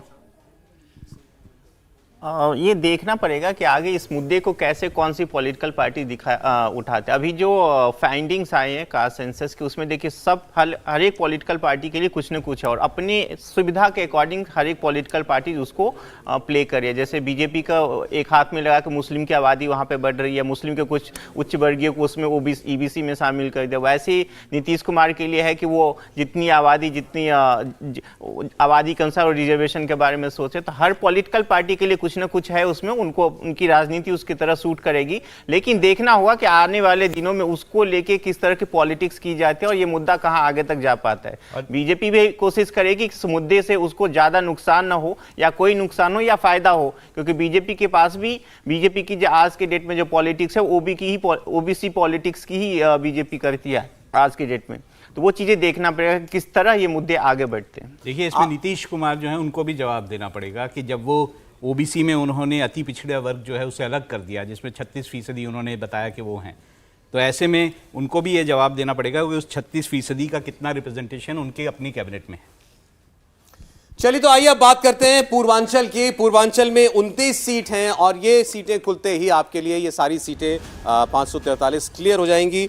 आपके सामने मैं रखने जा रहा हूं पूर्वांचल की 29 सीटों का सर्वे। बीजेपी 29 में से 26 सीटें जीतती हुई हमें इस वक्त दिखाई दे रही है। ये भी पूरा स्वीप है। 29 में से 26 सीटें बीजेपी को जाती हुई दिखाई दे रही हैं। एक सीट समाजवादी पार्टी निकाल सकती है, ऐसा हमको लगता है। तो ये 29 सीट का सर्वे है। 2 सीटें अपना दल, तो यानी एनडीए की इसमें 28 है और 1 सीट सपा की है। 26 बीजेपी, 2 अपना दल और 1 Samajwadi party. 28 NDA, 1 India alliance. और मेरे ख्याल से ये पूर्वांचल का जो डेटा है इसने दोनों काम कर दिए। एक तो कंफर्टेबल मेजॉरिटी के साथ एनडीए गठबंधन 300 के पार पहुंच गया, 311 पर आप देख रहे हैं। और बीजेपी की जो अपनी टैली है, ये 26 सीटें जुड़ते ही वो 272 मार्क के ऊपर पहुंच जाती है। 6 सीटें और रह गई हैं जो कुछ यूनियन टेरिटरीज हैं, केंद्र शासित प्रदेश हैं, उनका भी आपको सर्वे दिखा देते हैं ताकि ये 543 का आंकड़ा पूरा हो जाए। तो इसमें इन 6 केंद्र शासित प्रदेशों की सीटों में 4 बीजेपी और 2 कांग्रेस। अब टैली अपडेट कर दें तो उसके बाद हमारे पास फाइनल डेटा आ जाएगा। इंडिया टीवी का ये सर्वे देश का मूड 543 सीटों में लोकसभा चुनाव को लेकर। आज के हालात में एनडीए गठबंधन 315 सीटें जीतता हुआ हमें दिखाई देता है। इंडिया अलायंस 172 पर रुक जाएगा। आज के हालात में ये परिस्थितियां दिख रही हैं। अन्य को 56, तो 315 पर नरेंद्र मोदी की अगुवाई में उनका एनडीए आगे बढ़ता हुआ स्पष्ट तौर पर दिखाई दे रहा है। ये बीजेपी के लिए, एनडीए के लिए बहुत अच्छी खबर होगी, राहत की खबर होगी। चुनाव से 5 महीना पहले लोगों का मूड बिल्कुल साफ है। वो नरेंद्र मोदी को देश का प्रधानमंत्री बनाना चाहते हैं। एक बार फिर तीसरी बार भी पसंद नरेंद्र मोदी ही है। इस बार 311 का आंकड़ा एनडीए का, 315 का माफ कीजिएगा, एनडीए का पहुंच सकता है। दूसरी ओर विपक्षी गठबंधन सारे दल एक होकर लड़ने की बात जो कर रहे हैं, उन सारे फैक्टर्स को इन सर्वे में हमने जगह दी है कि एक बीजेपी के उम्मीदवार के सामने एक उम्मीदवार उतरे। ये मान के चला गया कि हर राज्य के अंदर किन किन दलों का अलायंस हुआ है। इस हिसाब से ये सर्वे किया गया और उस पर 172 पर जाकर आप देखिए वो ठहरती हुई दिखती है आपको इंडिया गठबंधन की टैली। पार्टी वाइज आप जानना चाहते होंगे कि किस पार्टी को कितनी सीटें, तो वो भी आपके सामने रख देते हैं। ये भी बड़ा दिलचस्प है। भारतीय जनता पार्टी 293 सीटें, तो ये 2019 की तुलना में 10 सीटें कम है। 303 सीट भाजपा की थी 2019 में। आज अगर चुनाव हो तो ये 293 हो जाएंगे, लेकिन बीजेपी अपने दम पर बहुमत का जो आंकड़ा 272 का है उससे 21 सीटें ज्यादा ला सकती है। कांग्रेस पार्टी को 18 सीटों का फायदा होता हुआ दिखाई दे रहा है। 52 सीटें आई 2019 में, अब बढ़कर वो 70 पर पहुंच सकती है, लेकिन 100 के आसपास कांग्रेस पार्टी अभी भी नहीं पहुंच पा रही है। सेंचुरी को छू नहीं पा रही है कांग्रेस पार्टी। 45, 52 और अब 70 पर इस तीसरे चुनाव में लगातार कांग्रेस पार्टी रुकी रह सकती है। आम आदमी पार्टी को 5 सीटों का फायदा हो सकता है। आम आदमी पार्टी 6 सीटें जीत सकती है। आज के दिन उसके पास 1 लोकसभा सांसद है आम आदमी पार्टी, लेकिन पंजाब और दिल्ली इन 2 चुनावों में उसकी हालात बन रहे हैं चुनाव जीतने के, तो 6 सीटें वो निकाल सकती है। तृणमूल कांग्रेस को, ममता बनर्जी को अच्छा खासा फायदा। इस बार उनको 8 सीटों के फायदे के साथ 30 सीटें मिल सकती हैं, ऐसा हमारा सर्वे बता रहा है। 22 सीटें पिछली बार आई थी तृणमूल कांग्रेस की और 18 सीटें भाजपा की थी। वहां पर बीजेपी को 8 सीटों का नुकसान हुआ है, तृणमूल का सीधा फायदा। तो ममता बनर्जी अब एक बहुत मजबूत विपक्षी दल के तौर पर लोकसभा में जो है वो हम आपको सामने दिखाई देंगी। 30 सीटों का चंक जो है वो तृणमूल कांग्रेस ममता बनर्जी के पास होगा और इसकी वजह से इंडिया अलायंस के अंदर भी आप ये कह सकते हैं कि उनका वजन और बढ़ेगा। बीजेडी 13 सीट, ये +1 है, 1 सीट ज्यादा बीजू जनता दल को मिल सकती है उड़ीसा में। शिवसेना शिंदे गुट ये 4 सीट पर आकर ठहर सकता है। चूंकि इसी को असल शिवसेना का चुनाव चिन्ह और सिंबल सब कुछ मिला है, तो इस लिहाज से अगर आप 2019 से कंपेयर करेंगे तो ये 8 सीटों का नुकसान है शिवसेना शिंदे के लिए। और उद्धव बाला साहब ठाकरे की जो शिवसेना है उसको आप देख रहे हैं 2 सीटों का फायदा, 8 सीटें उद्धव ठाकरे जीत सकते हैं। समाजवादी पार्टी पिछली बार से 1 सीट कम 4 सीटों पर आकर ठहर सकते हैं। आरजेडी को बिहार में 7 सीटों का सीधा फायदा हो रहा है, एक भी सीट आरजेडी के पास नहीं थी। जेडीयू को 9 सीटों का बड़ा नुकसान, वो 7 पर आकर ठहरती हुई दिखाई दे रही है। 16 से घटकर 7 पर बिहार में नीतीश कुमार की पार्टी आ सकती है। जरा दक्षिण की बात करते हैं तो डीएमके को भी नुकसान हो रहा है। डीएमके इस बार 21 सीटें ले सकती है। एआईएडीएमके को 5 सीटों का फायदा, कुल 6 सीटें एआईएडीएमके जीत सकती है, जिसने अभी गठबंधन तोड़ दिया, वो एनडीए के बाहर आ गई। शरद पवार के पास जो एनसीपी का गुट है वो 3 सीटें निकाल सकता है। अजीत पवार गुट 2 सीटें निकाल सकता है। बात करें आंध्र प्रदेश की तो वाईएसआर कांग्रेस को 7 सीटों का नुकसान, टीडीपी को 7 सीटों का फायदा, यानी जगनमोहन रेड्डी की पार्टी 15 सीटें जीतती हुई दिखाई देती है। चंद्रबाबू नायडू 10 सीटें जीत सकते हैं। लेफ्ट फ्रंट को जोड़ दें अगर सभी तो 6 सीटें हैं, 1 सीट का 2019 से फायदा है।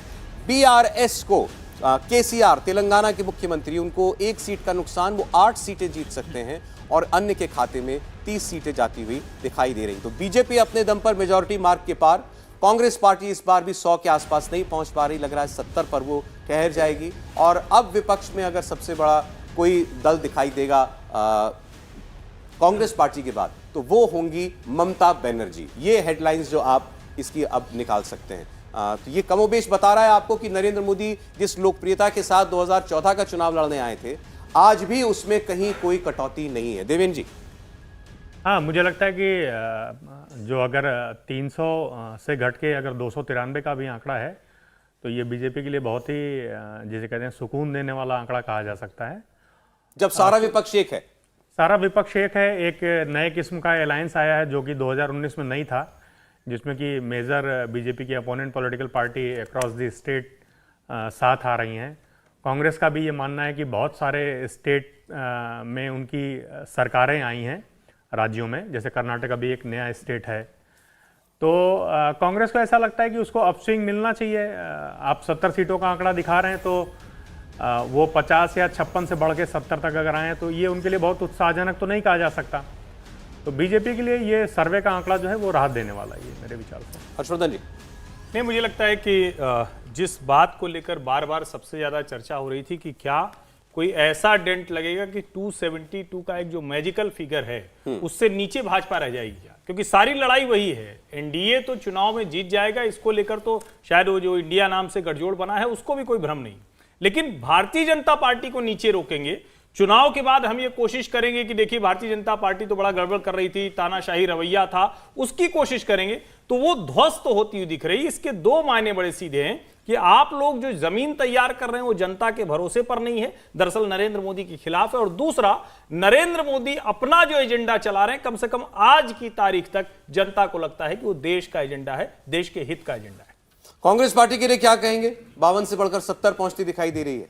नहीं, मुझे लगता है कि कांग्रेस पार्टी याद कर लें आप, राहुल गांधी की भारत जोड़ो यात्रा को भी याद कर लें, इंडिया गठबंधन को लेकर जो प्रयास हुए, और ये कोशिश हो रही है कि बीजेपी के उम्मीदवार के सामने एक ही संयुक्त उम्मीदवार हो, सबके बावजूद नहीं। अगर उसके बावजूद देखिए कांग्रेस को मैं इस कहें कि स्ट्रेटेजी में सफल तब मानूंगा अगर वो 100 के आसपास या 100 के ऊपर जाती हुई दिखे। अगर उससे कम पर रहती है कांग्रेस पार्टी तो इसका सीधा सा मतलब हुआ कि वो सिर्फ और सिर्फ, जिसको हम कई बार कहते हैं ना कि कोई मरीज बहुत खराब स्थिति में है तो उसको इंजेक्शन दे देते हैं, वेंटिलेटर लगा देते हैं, कृत्रिम तरीके से उसको जिंदा करना, मजबूत करना।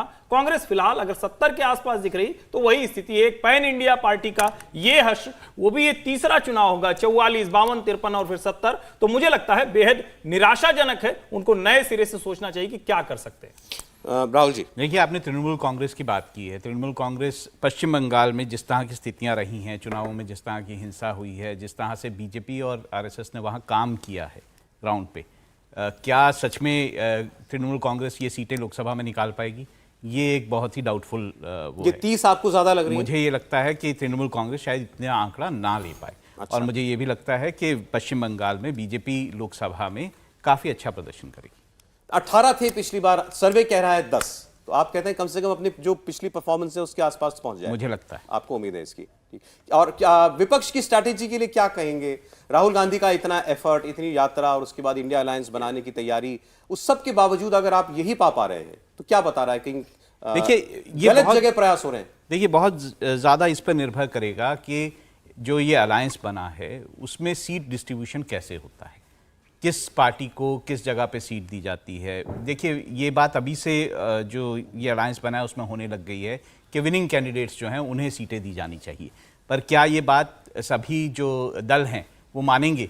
क्योंकि ज़्यादातर देखा ये गया है कि इस तरह के ऑपोजिशन अलायंस में जो पार्टियां हैं अपनी तरफ से सीटें छोड़ने के लिए तैयार नहीं होती हैं। पर क्या अगर विनिंग कैंडिडेट एक क्राइटेरिया बनता है और क्या ये सारे ऑपोजिशन पार्टीज उसको लेके मानेंगी, तो शायद बीजेपी को ये अलायंस जो है कुछ टक्कर दे पाएगा। चले, तो अभी आपके सामने जो हमने सर्वे रखा वो साफ ये बता रहा है कि आज के हालात में चुनाव हो जाएं तो जनता का मूड ये है कि वो देश में एक बार फिर नरेंद्र मोदी को प्रधानमंत्री बनाना चाहती है। तीसरी बार देश की बागडोर वो नरेंद्र मोदी को देना चाहती है और अपने आशीर्वाद में कोई खास कटौती भी नहीं कर रही है। जो फिगर्स आए थे 2014 में, 19 में, उसके ही आसपास 2019 में 303 सीटें हम आपको बता रहे हैं। बीजेपी अपने दम पर 293 सीटें आज की परिस्थितियों में जीत सकती है और एनडीए खुद पूरा जो ग्रुप है वो 315 के पार जा सकता है। और विपक्ष के खाते में कुछ ज्यादा ऐड होता हुआ नहीं दिखाई दे रहा। सर्वे कह रहा है ममता बनर्जी अब नंबर 3 पार्टी बन जाएंगी बीजेपी कांग्रेस के बाद। कांग्रेस पार्टी लेकिन अब जो ट्रिपल फिगर है उसको नहीं छू पा रही है, 100 के आसपास नहीं पहुंच पा रही है। हमारा आंकलन है 70 पर पहुंचकर रुक जाएगा कांग्रेस पार्टी का ग्राफ। तो ये आपके सामने इंडिया की आवाज आज का सर्वे, इसके हालात हैं। आगे इस पर हम चर्चा करेंगे कि वे कौन सी परिस्थितियां हो सकती हैं आने वाले वक्त में। चुनाव होने वाले हैं, उनके नतीजे क्या अभी इस वक्त आप जो सर्वे देख रहे हैं इसके नतीजों को बदलने का दम रखती हैं? लौटते हैं ब्रेक के बाद।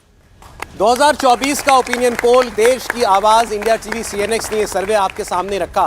3 दिन की लंबी कवायद, पूरे देश में हर राज्य में कॉन्स्टिट्यूएंसीज में जाकर ये सर्वे हुआ और 3 दिन हमने अलग अलग राज्यों की बात आपसे की। आज यूपी और बिहार का डेटा आपके सामने हमने खोला है और उसमें हमने ये पाया उत्तर प्रदेश में भारतीय जनता पार्टी 2014 की परिस्थिति के आसपास चल रही है इस वक्त। मतलब 71 सीट भारतीय जनता पार्टी 80 में से अकेले अपने दम पर जीत सकती है यूपी में और 2 सहयोगी की सीटें, अब 73 सीटें एनडीए के पास, 80 में से यूपी में आ सकती हैं। बिहार में थोड़ा नुकसान भारतीय जनता पार्टी को जरूर उठाना पड़ रहा है, एनडीए को उठाना पड़ रहा है, लेकिन बीजेपी अपनी जो टैली थी वो 2019 से बेहतर करेगी बिहार के चुनाव में। ये हमारा सर्वे साफ बता रहा है। और ओवरऑल आपके सामने जो ये 3 दिन का कैंपेन था हमारा, 3 दिन का सर्वे, उसके नतीजे फाइनल 315 पर एनडीए, जिसमें से 293 इंडिविजुअल बीजेपी की सीटें हैं।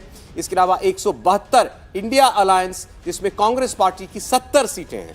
यानी कांग्रेस पार्टी अभी भी 100 के आसपास नहीं पहुंच पाई है। 3 चुनाव का ट्रैक रिकॉर्ड बताता है, 45 2014 में, 52 2019 में और आज की परिस्थितियां बता रही हैं कि कांग्रेस पार्टी 70 पर पहुंच सकती है। ममता बनर्जी को फायदा होता हुआ दिखाई दे रहा है बंगाल में बीजेपी को थोड़ा नुकसान होता हुआ भी दिखाई दे रहा है। लेकिन नीतीश कुमार एक चुनावी मायने में कहेंगे कि बड़ा नुकसान और बड़े लूजर के तौर पर वो दिखाई देंगे। बिहार में उनकी सीटें जबरदस्त तरीके से घटेंगी। आरजेडी को फायदा होता हुआ दिखाई दे रहा है। शिवसेना की बात करें तो शिंदे सेना कोई बहुत प्रभावशाली एलाई साबित नहीं होगी बीजेपी के लिए महाराष्ट्र में, ये बिल्कुल साफ है। और वहां जो कुछ बीजेपी के पास आएगा वो उसके अपने दम पर आएगा। ऐसा ही जो अजीत पवार का गुट है वो भी कोई बहुत ज्यादा इफेक्टिव नजर नहीं आ रहा है चुनाव में। 2 सीटें केवल उसको मिलती हुई दिखाई दे रही है। चुनाव से ये बात साफ हो रही है, जहां तक शिवसेना का सवाल है, लोगों के मन में आज शिवसेना को वो उद्धव बाला साहब से जोड़ते हैं और उद्धव ठाकरे से जोड़ते हैं, उसी को असल शिवसेना वहां वो मान रहे हैं। तमिलनाडु में डीएमके का दबदबा थोड़ा घटता हुआ दिखाई दे रहा है। वाईएसआर, कांग्रेस और टीडीपी के बीच टक्कर कड़ी हो गई है। बिहार में जो बिल्कुल एक स्वीप की तरह पिछले कई चुनावों से चल रही थी वाईएसआर की गाड़ी, उसको थोड़ा ब्रेक लगेगा। टीडीपी को अच्छी सीटें मिलती हुई दिखाई दे रही है। नंबर 1 पार्टी अभी भी वाईएसआर होगी। केएसआर तेलंगाना में नंबर 1 पार्टी है, लेकिन नंबर 2 पर बीजेपी उनके पीछे अभी भी खड़ी हुई दिखाई दे रही है। ऐसा ही उड़ीसा में है, बीजू जनता दल के बाद नंबर 2 पर भारतीय जनता पार्टी है। और जितने हिंदी बेल्ट के राज्य हैं या बीजेपी जहां पर एक तरफा वोट ले जाया करती थी, आप गुजरात से शुरू कीजिए, 26 की 26 वो बीजेपी के पास जाती हुई दिखाई दे रही हैं। राजस्थान और मध्य प्रदेश में 2-2, 4-4 सीटों का नुकसान होता हुआ दिखाई दे रहा है। ऐसा ही छत्तीसगढ़ में, झारखंड में बीजेपी अपनी सीटें बढ़ाएगी, ऐसा ये सर्वे बता रहा है। असम बीजेपी स्वीप करेगी, इसके आसार दिखाई दे रहे हैं। हिमाचल और पंजाब 2014-19 की तरह बीजेपी के साथ जा रहे हैं। हिमाचल में 1 सीट का नुकसान बीजेपी को हालांकि हो सकता है। पंजाब में बीजेपी बड़ी प्लेयर नहीं बन पा रही है, वहां सबसे बड़ी पार्टी कांग्रेस और उसके बाद आम आदमी पार्टी बनती हुई दिखाई दे रही है। हरियाणा में भी 2-1 सीट का नुकसान बीजेपी को होगा। तो ये ओवरऑल देश की तस्वीर हमारे सर्वे में जो निकल करके आई वो हमने आपको बताई और फाइनल आंकड़े आपकी स्क्रीन पर इस वक्त चल रहे हैं। अब इन चुनावों से जुड़े हुए और इस सर्वे से जुड़े अगर कोई सवाल आपके मन में है तो वो आप पूछें। पहले, क्या आप लोग सहमत हैं आज के इस असेसमेंट से, हमारे सर्वे से? लगता है आपको कि आज देश का मूड यही है कि नरेंद्र मोदी तीसरी बार प्रधानमंत्री बने? चलिए, अब आपके पास माइक है, सवाल पूछ सकते हैं आप। जी, किनके पास है माइक? हाँ, पूछिए पूछिए पूछिए। नमस्कार सर, मेरा नाम गार्गी है एंड मेरा ये सवाल है कि क्या बेरोजगारी का मुद्दा आने वाले इलेक्शन में 2024 के राजनीतिक पार्टियों के लिए चुनौतीपूर्ण होगा या नहीं? मेरे ख्याल से देखिए, महंगाई और बेरोजगारी एक मुद्दा ज़रूर है। लोगों के बीच में इस तरह की चर्चा ज़रूर होते हैं, लेकिन इस मुद्दे पे जनरली वोटिंग होती नहीं है। वोटिंग हो तो बहुत अच्छी बात है, लेकिन एक इससे दूसरी तरफ बात है। देखिए, अपोजिशन भी महंगाई और बेरोजगारी का मुद्दा उठाते हैं, लेकिन वोटरों के बीच में एक तरह का होता है कि किस लीडर के पास इंटेंशन है इस इशू को सॉल्व करने के लिए। उसमें नरेंद्र मोदी सबसे बड़े नेता उभरते हैं। शायद इसीलिए जो ये जो 2 बड़े मुद्दे हैं, चुनाव दर चुनाव, इनको अफेक्ट नहीं करती। उसको अगर वो इसको मुद्दा मानती भी है जनता, तो ये देखती है कि इसको दूर कौन कर सकता है। बिल्कुल, इंटेंशन जो है किस नेता तो आज नरेंद्र मोदी में ही वो इंटेंशन दिखाई दे रही। जी, अब और माइक दाम पूछिए। सर, जैसे अभी मणिपुर में केस हुआ था या इंडिया में जो भी लड़कियों के साथ केसेस हो रहे हैं, तो आपको क्या लगता है करंट गवर्नमेंट पे उसकी क्या इमेज बन रही है? राहुल जी, देखिए, ये जहाँ तक मणिपुर का सवाल है वो राज्य तक सीमित इशू है, वहाँ पे हुआ ऐसा। जहाँ तक सुरक्षा का सवाल है, लॉ एंड ऑर्डर का सवाल है, ये एक बड़ा मुद्दा किसी भी राज्य में होता है और किसी भी इलेक्शन में होता है। जैसे अभी एक सवाल किया कि महंगाई क्या एक मुद्दा होता है, तो हम सब जानते हैं, आप भी पढ़ते होंगे कि वर्ल्ड ओवर रिसेशन आ रहा है। रिसेशन आएगा तो उससे इन्फ्लेशन बढ़ेगा, इन्फ्लेशन बढ़ेगा तो महंगाई बढ़ेगी। अगर एक लेवल तक जो है महंगाई सीमित रहती है तो वो शायद मुद्दा नहीं बन पाता है। लेकिन अगर महंगाई बहुत ज़्यादा होती है, हमने देखा है प्याज के मुद्दों पर सरकारें जाते हुए, हमने देखा है कि अलग अलग इन्फ्लेशन के मुद्दों को उठते हुए इलेक्शंस में, तो अगर एक बड़े लेवल पर इन्फ्लेशन बढ़ता है तो ये एक बड़ा मुद्दा हो सकता है। लेकिन आज के हालात दिन में ये मुद्दे नहीं है, मतलब उस स्तर पर मुद्दे नहीं है कि जनता किसी सरकार को गिराए या बनाए, वैसा मुद्दा नहीं। एक इसमें जरूरी आंकड़ा है, महंगाई के मुद्दे पर नरेंद्र मोदी की सरकार ने स्वतंत्रता के बाद सबसे बेहतर काम किया है। और अगर हम करंट में कहें कि तुलना किससे करते हैं, भाई हमारे ठीक बगल में जो है, हमारे आगे पीछे जो है, तो ठीक पहले की जो 10 साल की यूपीए सरकार है उसमें औसत जो महंगाई रहती थी और यूपीए 2 में तो 10% एबव रही। और भारतीय जनता पार्टी नरेंद्र मोदी के पूरे इस शासनकाल में अगर कोविड काल निकाल दें तो 6% का जो आरबीआई का स्टेटेड लक्ष्य है, टारगेटेड जिसको हम बोलते हैं, वो इन्फ्लेशन रेट कामयाबी से उसको हासिल किया है। कुछ समय सीजनल, कभी सब्जी हो गई, कभी कुछ और हो गया, वो अलग बात हो, वरना इस सरकार ने उस पर बहुत अच्छा काम किया है। अरे मेरा सवाल आपसे ये, इस डेटा को देखने के बाद विपक्ष की तरफ से राहुल गांधी कहां फेल हो रहे हैं, क्या चीज मिस कर रहे हैं राहुल गांधी? क्योंकि मेहनत तो वो खूब कर रहे हैं। बहुत, मुझे लगता है कि ये सबसे महत्वपूर्ण सवाल है। और वैसे तो कहा जाता है कि राहुल गांधी और कांग्रेस किसी की सुनते नहीं, लेकिन फिर भी सुन लेंगे तो लाभ में रहेंगे। कभी भी आपको अपना आधार बढ़ाना है तो करना क्या है, एक तो आपके साथ जो लोग खड़े हैं उनको आप मजबूती से पकड़ कर रखें। लेकिन अगर सिर्फ और सिर्फ उन्हीं पे सारी एक्सरसाइज करते रहेंगे, जैसे आपके 4 दोस्त हैं, सुबह निकले पान की दुकान पे गए, लौट के आए घर, सुबह निकले कॉलेज गए, लौट के आए घर, सुबह निकले बाजार में गए, सामान खरीद के आए, लौट के आए घर, तो आप सारा काम कर रहे हैं, लेकिन उन्हीं 4 लोगों के साथ सारा काम कर रहे हैं। भारतीय जनता पार्टी ने अपने परंपरागत मतदाता समूह से बाहर जाकर गालियां खाने के बाद, लगातार विरोध के बावजूद उनको अपने साथ जोड़ने का काम किया। अभी भी आप देखिए, पूरा जो इंडिया नाम का अलायंस है वो कहां एक्सरसाइज कर रहा है, वहीं कर रहा है जहां पहले से ही उसके पास वोट है। हां, उसमें वो लड़ रहे हैं कि ये वाला मुस्लिम वोट थोड़ा सा मेरे पास आ जाए, अच्छा यहां ये वोट मेरे पास आ जाए, यानी उन्होंने सेकुलर जो एक तय कर लिया है उस वोट बैंक के आगे वो निकल नहीं रहे। और दूसरा, आप अपने जो सरकारें हैं, जो स्टेट में गवर्नमेंट है, उनसे कुछ नया मॉडल दे रहे हैं क्या? कोई मॉडल दे रहे हैं ना, जाति सर्वे। मैं यही कह रहा हूं, जाति सर्वे। मैं कह रहा हूं कि ये सचमुच देश के लोगों को पता नहीं है ये लोग किस तरह से ले रहे हैं। नौजवान कितना भी अब बात करे, अब उस तरह से जाति के आधार पर वोट नहीं डालता है। जाति उसको बिल्कुल दिखती है, लेकिन जाति में भी दिख रही थी, ये भी तो पिछड़ी जाति का प्रधानमंत्री है, ये भी तो पिछड़ी जाति का मुख्यमंत्री, जो भारतीय जनता पार्टी का है। देखिए, राहुल गांधी के साथ जो दिक्कत है वो ये है कि वो हमेशा से एक नॉन सीरियस पॉलिटिशियन की तरह सामने आए और उस छवि को शायद वो सुधार नहीं पाए। जबकि अगर उनके उसमें कंपटीशन में देखा जाए तो प्रधानमंत्री नरेंद्र मोदी एक तो पूरी तरह से नीचे से जो है पॉलिटिक्स करके ऊपर आए हैं, और दूसरा फुल टाइम पॉलिटिशियन है, वो हमेशा से पूरी तरह से पॉलिटिक्स में ही रहे हैं और पॉलिटिक्स ही करना चाहते हैं। तो ऐसे में एक जो छवि है दोनों की वो बहुत अलग है, और ऐसे में नरेंद्र मोदी की छवि बहुत ज्यादा भावी आप आज भी राहुल गांधी को part time politician, non serious politician मानते हैं? मैं अब भी ये मानता हूं कि राहुल गांधी उस तरह से एक पॉलिटिशियन के तौर पर, सीरियस पॉलिटिशियन के तौर पर नहीं उभर के आते। ये क्यों? लेकिन ये अब और क्या एक्सपेक्ट कर रहे हैं आप? देखिए, उसमें बहुत सारे उन्होंने क्या पूरी पार्टी में को एनर्जाइज करने के लिए यात्रा निकाली, इंडिया अलायंस में वो कहीं कोई दरार ना पड़े, राहुल गांधी लीड रोल नहीं लेना चाहते, ऐसा उनकी पार्टी बार बार कहती है। क्या और क्या अपेक्षा है उनसे? देखिए, अपेक्षाएं बहुत सारी हैं कि जब कोई बड़ा इशू होता है तो राहुल गांधी वहां पर गायब हो जाते हैं कई बार। ये मैं मानता हूं कि ऐसे में एक जो सीजन पॉलिटिशियन होता है वो उस मुद्दे को पकड़ता है, अपनी पार्टी को उस मुद्दे के साथ जोड़ता है और आगे लेके जाता है, जो कि कहीं ना कहीं उनमें लैकिंग है। देवेंद्र जी, ऑपोजिशन की स्ट्रैटेजी में कहीं कोई कमी है और राहुल गांधी में क्या कमी दिख रही है? नहीं, दोनों ही चीज़ें हैं। अपोजिशन, पहली बात तो किन पार्टियों का बन रहा है, उनकी पॉलिटिकल हिस्ट्री अलायंस की क्या रही है, उन्होंने कब मिलके किसी मुद्दे को एक साथ पार्लियामेंट में उठाया है। आप अगर देखें तो 2014 से लेके 2023 चल रहा है, अभी 10 साल हो जाएंगे जो गवर्नमेंट चल रही है अभी सेंटर में। आपको कोई मुद्दा संभवतः ऐसा याद नहीं आएगा जो बड़े प्रभावी तरीके से कांग्रेस जो है वो बीजेपी के खिलाफ उठाने में सफल हो सकी। मुद्दा किस तरीके का कि जैसे अभी यहाँ पे तमाम लोगों ने ये पूछा कि महंगाई कोई मुद्दा क्यों नहीं बन पाता या बेरोजगारी कोई मुद्दा क्यों नहीं बन पाता। आप महंगाई की जब बात करते हैं तो महंगाई बहुत बड़ा कारण इससे भी होती है कि एक तो होता है सीजनल महंगाई होती है, दूसरा होता है कि अगर भ्रष्टाचार के कारण महंगाई बढ़ सकती है, कि अगर बहुत बड़े सोर्सेज ऐसे हों जिन पे कुछ ही लोग बैठे हुए हों और सही तरीके से चीज़ों का डिस्ट्रीब्यूशन ना हो रहा तो महंगाई बढ़ेगी।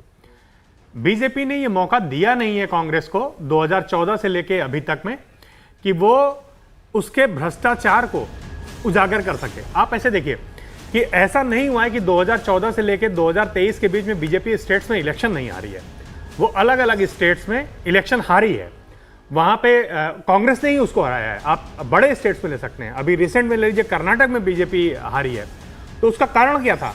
वहां पे कांग्रेस ये दिखाने में कामयाब रही कि बीजेपी को एग्जैक्टली प्रॉब्लम क्या है। वहां पे पे सीएम करके उन्होंने एक कैंपेन छेड़ा जो कि बहुत ही ज्यादा चर्चा में रहा और सीएम की जिसे कहते हैं कि उससे बड़ी फजीहत हुई। तो एक तो यह है कि कांग्रेस को एक पार्टी के रूप में बीजेपी के जो निगेटिव्स हैं उनको बहुत कंसिस्टेंटली दिखाना चाहिए। दूसरा यह है कि 543 में से कांग्रेस को मिनिमम जिसे कहते हैं कि 200 सीटें ऐसी हैं कि जिसपे वो सीधे सीधे फ्रंट रनर के रूप में बीजेपी के सामने दिखाई दे। तो मुझे लगता है कि मुद्दे दिखाने में केंद्र के स्तर पे, कि केंद्र सरकार के स्तर पे मुद्दे दिखाने में बीजेपी के खिलाफ वो नाकामयाब रही है। और दूसरा कि कांग्रेस और बीजेपी की जो लीडरशिप है, टॉप लीडरशिप है, नरेंद्र मोदी वर्सेस राहुल गांधी, उसमें ये हमेशा पोस्ट किया गया और वो मिसमैच है बिल्कुल कि वो ये हो ही नहीं सकता कि बड़ा स्वतः स्फूर्त किस्म का एक सवाल है होगी तो सर डिसइन्वेस्टमेंट तो बढ़ गया ना, रेवेन्यू एक्सपेंडिचर ज़्यादा हो गया और कैपिटल एक्सपेंडिचर कम हो गया, तो जितने भी रुपए आ रहे हैं वो फ्री की योजना पे डाले जा रहे हैं। और ये कई बार मैं आपको अभी खबर भी डाल दो, भूपेश बघेल ने बोला कि प्रधानमंत्री आए, स्टील प्लांट लगाया छत्तीसगढ़ के अंदर और लगा है, और उसके साथ ही उसको विनिवेश के लिए भी लगा दिया। नहीं, मैं सबसे पहले तो ये कि आप चूंकि आप लोग नौजवान हैं तो पढ़ा कीजिए, कैपिटल एक्सपेंडिचर का मतलब क्या है। जो मतलब कोई आधारभूत संरचनाओं में सरकार जो खर्च करती है उसको कैपेक्स या कैपिटल एक्सपेंडिचर कहते हैं, जो नरेंद्र मोदी की सरकार में लगातार बढ़ा है। रिकॉर्ड सरकार का इन्वेस्टमेंट है, जो जिसको हम कहते हैं ना कि इंफ्रास्ट्रक्चर प्रोजेक्ट पे, उसको कैपिटल एक्सपेंडिचर कहते हैं। दूसरा है डिसइन्वेस्टमेंट यानी विनिवेश। विनिवेश क्या है? इस देश में जो कंपनियां सिक हो गई हैं, जो कंपनियां रेवेन्यू नहीं दे सकती हैं, रिटर्न ऑन इन्वेस्टमेंट नहीं दे सकती, उनको रखना चाहिए क्या? अगर 50,000 करोड़ 60,000 करोड़ बजट एलोकेशन करके एयर इंडिया को बचाना है तो वो संभव है क्या? ये पॉलिसी मनमोहन सिंह के समय में भी थी, अटल जी के समय में भी थी, इस समय में भी। ऐसा बिल्कुल नहीं है कि सब कुछ बेच दिया जा रहा है, ये बहुत बड़ा भ्रम है। कम से कम आप लोगों को पढ़ के इसको ठीक से समझना चाहिए। बोलिए बेटा, बोलिए। सर, जैसे आपने बोला कि राहुल गांधी जी की एक इमेज बनी हुई थी कि वो सीरियस पॉलिटिशियन नहीं है, बट जैसे उन्होंने अभी यात्रा करी ट्रक पे, या जैसे आम आदमी के घर जाकर उन्होंने खाना खाया, इलेक्ट्रीशियन की जो भी मैकेनिक की उन्होंने वो करा, उससे कांग्रेस के वोटिंग्स पर इम्पैक्ट पड़ सकता है क्या अभी जो 2024 के इलेक्शंस होंगे? मुझे तो एक समझ नहीं आता कि जब पॉलिटिशियन किसी गरीब के घर जाता है तो वहाँ कैमरा कैसे पहुँच जाता है। तो ये जो पॉलिटिकल जो, मैं इसे शायद कोई बुरा माने, लेकिन ये पॉलिटिकल स्टंट जो हैं ये बहुत ज़्यादा पे नहीं करते। देखिए, ग्राउंड लेवल पर पॉलिटिक्स किया जाना, ग्राउंड लेवल पर, चलिए हम यही बात करते हैं कि एक आदमी, एक पॉलिटिशियन कैसे बनता है। वो ऐसे बनता है कि वो एक रीजन के लोगों के सुख दुख में काम आता है, वहाँ पे जब उसको दिक्कत होती है तो वो उसकी दिक्कतें सॉल्व करता है, वो एडमिनिस्ट्रेशन के साथ जो दिक्कतें उन्हें आ रही होती है वहाँ जाके उसका सोल्यूशन करता है, इस तरह से बनते हैं। तो आपको लगता है कि इस सारे उसमें कहीं राहुल गांधी आपको दिखते हैं? नहीं, लेकिन वो कंसिस्टेंटली कर रहे हैं, कभी किसान के खेत में, कभी मैकेनिक बन करके, अब उनकी शायद टीम थोड़ी बेहतर हुई होगी जो उन्हें समझा रही है कि आखिर करना क्या। चलिए पूछिए, अगला सवाल पूछिए। सर, मेरा आपसे क्वेश्चन ये है कि इंडिया गठबंधन ने बहुत सारे न्यूज़ चैनल को ये कह के बाइकआउट कर दिया कि गोदी मीडिया है, तो सर आपका इस पे क्या कहना है? नहीं, ये कोई नई बात नहीं है कि जो है कोई पॉलिटिकल पार्टी जो है किसी चैनल को बाइकआउट कर रही है। ये हमेशा से होता है। अगर कोई मैं अब भी जानता हूँ कि कई राज्यों में कई अखबारें बाइकआउटेड हैं, उनको जो है इश्तिहार नहीं दिए जाते हैं सरकार की तरफ से। तो ये कोई नई बात नहीं है। जो जब पार्टी को एक लगता है कि कोई पर्टिकुलर मीडिया हाउस जो है या मीडिया चैनल जो है वो उनकी तरफ की बात नहीं कर रहा है या उनकी तरफ से नहीं बोल रहा है, तो ये सब कुछ होता है। नमस्कार सर, मेरा नाम बालकृष्ण मिश्रा है। मेरा प्रश्न आप सभी से, आगामी लोकसभा चुनाव में बहुत सारे ऐसे मुद्दे हैं जो भारतीय लोकतंत्र की दशा और दिशा तय करने वाले हैं। उनमें एक मुद्दा अभी देखने को हाल में मिल रहा है कि जो ओल्ड पेंशन स्कीम लागू करना है, इसको कांग्रेस बहुत अच्छी तरीके से उठा रही है, इवन राजस्थान में लागू भी कर दिया है, लेकिन इसमें बीजेपी का स्टैंड क्लियर नजर नहीं आ रहा। क्या आपको लगता है कि इसके वजह से बीजेपी को कुछ नुकसान उठाना बीजेपी का स्टैंड क्या है ओपीएस पर? ओपीएस पर कांग्रेस और भारतीय जनता पार्टी दोनों का स्टैंड यही है कि ओपीएस फ्रॉड और फ्लॉड आइडिया है। और जब मैं कह रहा हूं फ्रॉड और फ्लॉड आइडिया है तो उसको समझिए, इस 142 करोड़ के देश में सिर्फ 2.5 करोड़ लोग हैं जो नौकरी करते हैं केंद्रीय संस्थानों में। 1994 में 12.5% था, 2012 में 8.5% रह गया, यानी 100 में 8.5 लोग। एक तो पहले ये समझिए। दूसरा, मेरा ये मानना है कि इस देश की सरकारों को, नौजवानों को, जब वो काम कर रहे हैं तो वो खूब कमाएं और उस वक्त उनकी इतनी समझ बने कि वो अपनी आगे की जिंदगी बेहतर कर सके। मुझे लगता है कि देश के नौजवानों को और सरकारों को उधर काम करना चाहिए। बीजेपी की पॉलिसी बहुत क्लियर है, वो न्यू पेंशन स्कीम की बात करती है। ओपीएस की बात जब हम करते हैं तो हम शायद पीछे ले जाने की बात करते हैं और हम उस बर्डन की बात कर रहे हैं जो अनवायबल है, चल ही नहीं सकता। देखिए, इसको बड़ा मुद्दा बनाने की कोशिश की जा रही है और राज्यों के चुनाव में ये ऐसा लगता है कि ये काम कर रहा है कांग्रेस पार्टी के लिए। हिमाचल में किया, इसमें कोई शक नहीं है, इसलिए अलग अलग राज्यों में भी इसको रिपीट करने की बात की जा रही है। राजस्थान में, छत्तीसगढ़ में भी लागू इसको कर दिया गया है। लेकिन बार बार बताना चाहिए इस बात को, मुंटेक सिंह आहलूवालिया जो कि प्लानिंग कमीशन के डिप्टी चेयरमैन हुआ करते थे कांग्रेस की सरकार के समय में, किसी भी तरीके से बीजेपी के समर्थक नहीं, उन्होंने ओल्ड पेंशन स्कीम को दोबारा लागू करने के बारे में उसके लिए कहा था, it is a recipe for financial bankruptcy. अगर सरकार दिवालिया होना चाहती है तो वो सब जगह ओल्ड पेंशन स्कीम लागू कर सकती है। लेकिन एक ऐसा आइडिया जिसके बारे में कोई सीरियस आदमी ऐसी बात कह रहा है तो वो जाहिर है कि पार्टी में बैठे लोगों को भी मालूम है, फिर भी आप उस चीज को पिच कर रहे हैं। देखिए, हिमाचल में ये मुद्दा शायद इसलिए काम किया कि हिमाचल में हर घर में ऐसा माना जाता है कि हर घर में एक आदमी जो है वो सरकारी नौकरी है, तो शायद इसलिए वहां पे ये मुद्दा काम किया है। लेकिन ये जरूरी नहीं है कि सब राज्यों में ये मुद्दा काम करे। दूसरी एक चीज आपको और बता दें कि आपके विचार से ज्यादा पढ़े लिखे लोग ज्यादा वोट करते हैं कि कम पढ़े लिखे लोग? कम पढ़े लिखे लोग, ठीक है। आपके हिसाब से कम पढ़े लिखे लोग ज्यादा नौकरी पाते हैं कि ज्यादा पढ़े लिखे लोग? सिंपल सी बात है, ज्यादा पढ़े लिखे लोग, क्योंकि क्वालिफिकेशन निर्धारित होती है। आप अगर उठा के देखिएगा, इलेक्शन के आंकड़े जब जारी होते हैं तो उसमें सर्विस क्लास वोटर करके एक कॉलम होता है वोटर्स का, ठीक। वो अपने कुल जितनी उनकी पॉपुलेशन होती है सर्विस क्लास वोटर की, सर्विस क्लास वोटर वो होता है जो सर्विस में होता है, जो अभी रिटायर नहीं हुआ है लेकिन कल वो रिटायर होगा। अपनी टोटल जो सर्विस क्लास वोटर रजिस्टर्ड होता है ना, उसका 1/10 लोग वोट करते हैं, 10% लोग। आपको लगता है कि किसी पॉपुलेशन के 10% लोग जो है वोट करें जो कि टोटल पॉपुलेशन का 10% है, वो गेम चेंजर हो जाएंगे किसी भी स्टेट या इलेक्शन के लिए? नहीं होता है। नहीं तो फिर पार्टियां क्यों उसको उतना बढ़ा चढ़ा के पेश करती हैं? हाँ, पॉलिटिकल पार्टी उसलिए उसको बढ़ा चढ़ा के वोट करती है क्योंकि देखिए, पॉलिटिकल पार्टी तो बूंद बूंद से सिंधु बना है वाली जिसे कहते हैं थ्योरी को समझती है, ठीक। वो किसी को भी नाराज नहीं करना चाहती, ठीक। कांग्रेस के जितने भी स्टेट्स में, कांग्रेस के कम से कम 6 या 7 स्टेट्स में अपने दम पे गवर्नमेंट है। क्या वो सारे स्टेट्स में ओपीएस को लागू कर चुकी है? क्या उस तरीके से फिर से दे रही है क्या? तो अगर आप इतने कमिटेड है तो दे के एग्जाम्पल सेट करिए ना।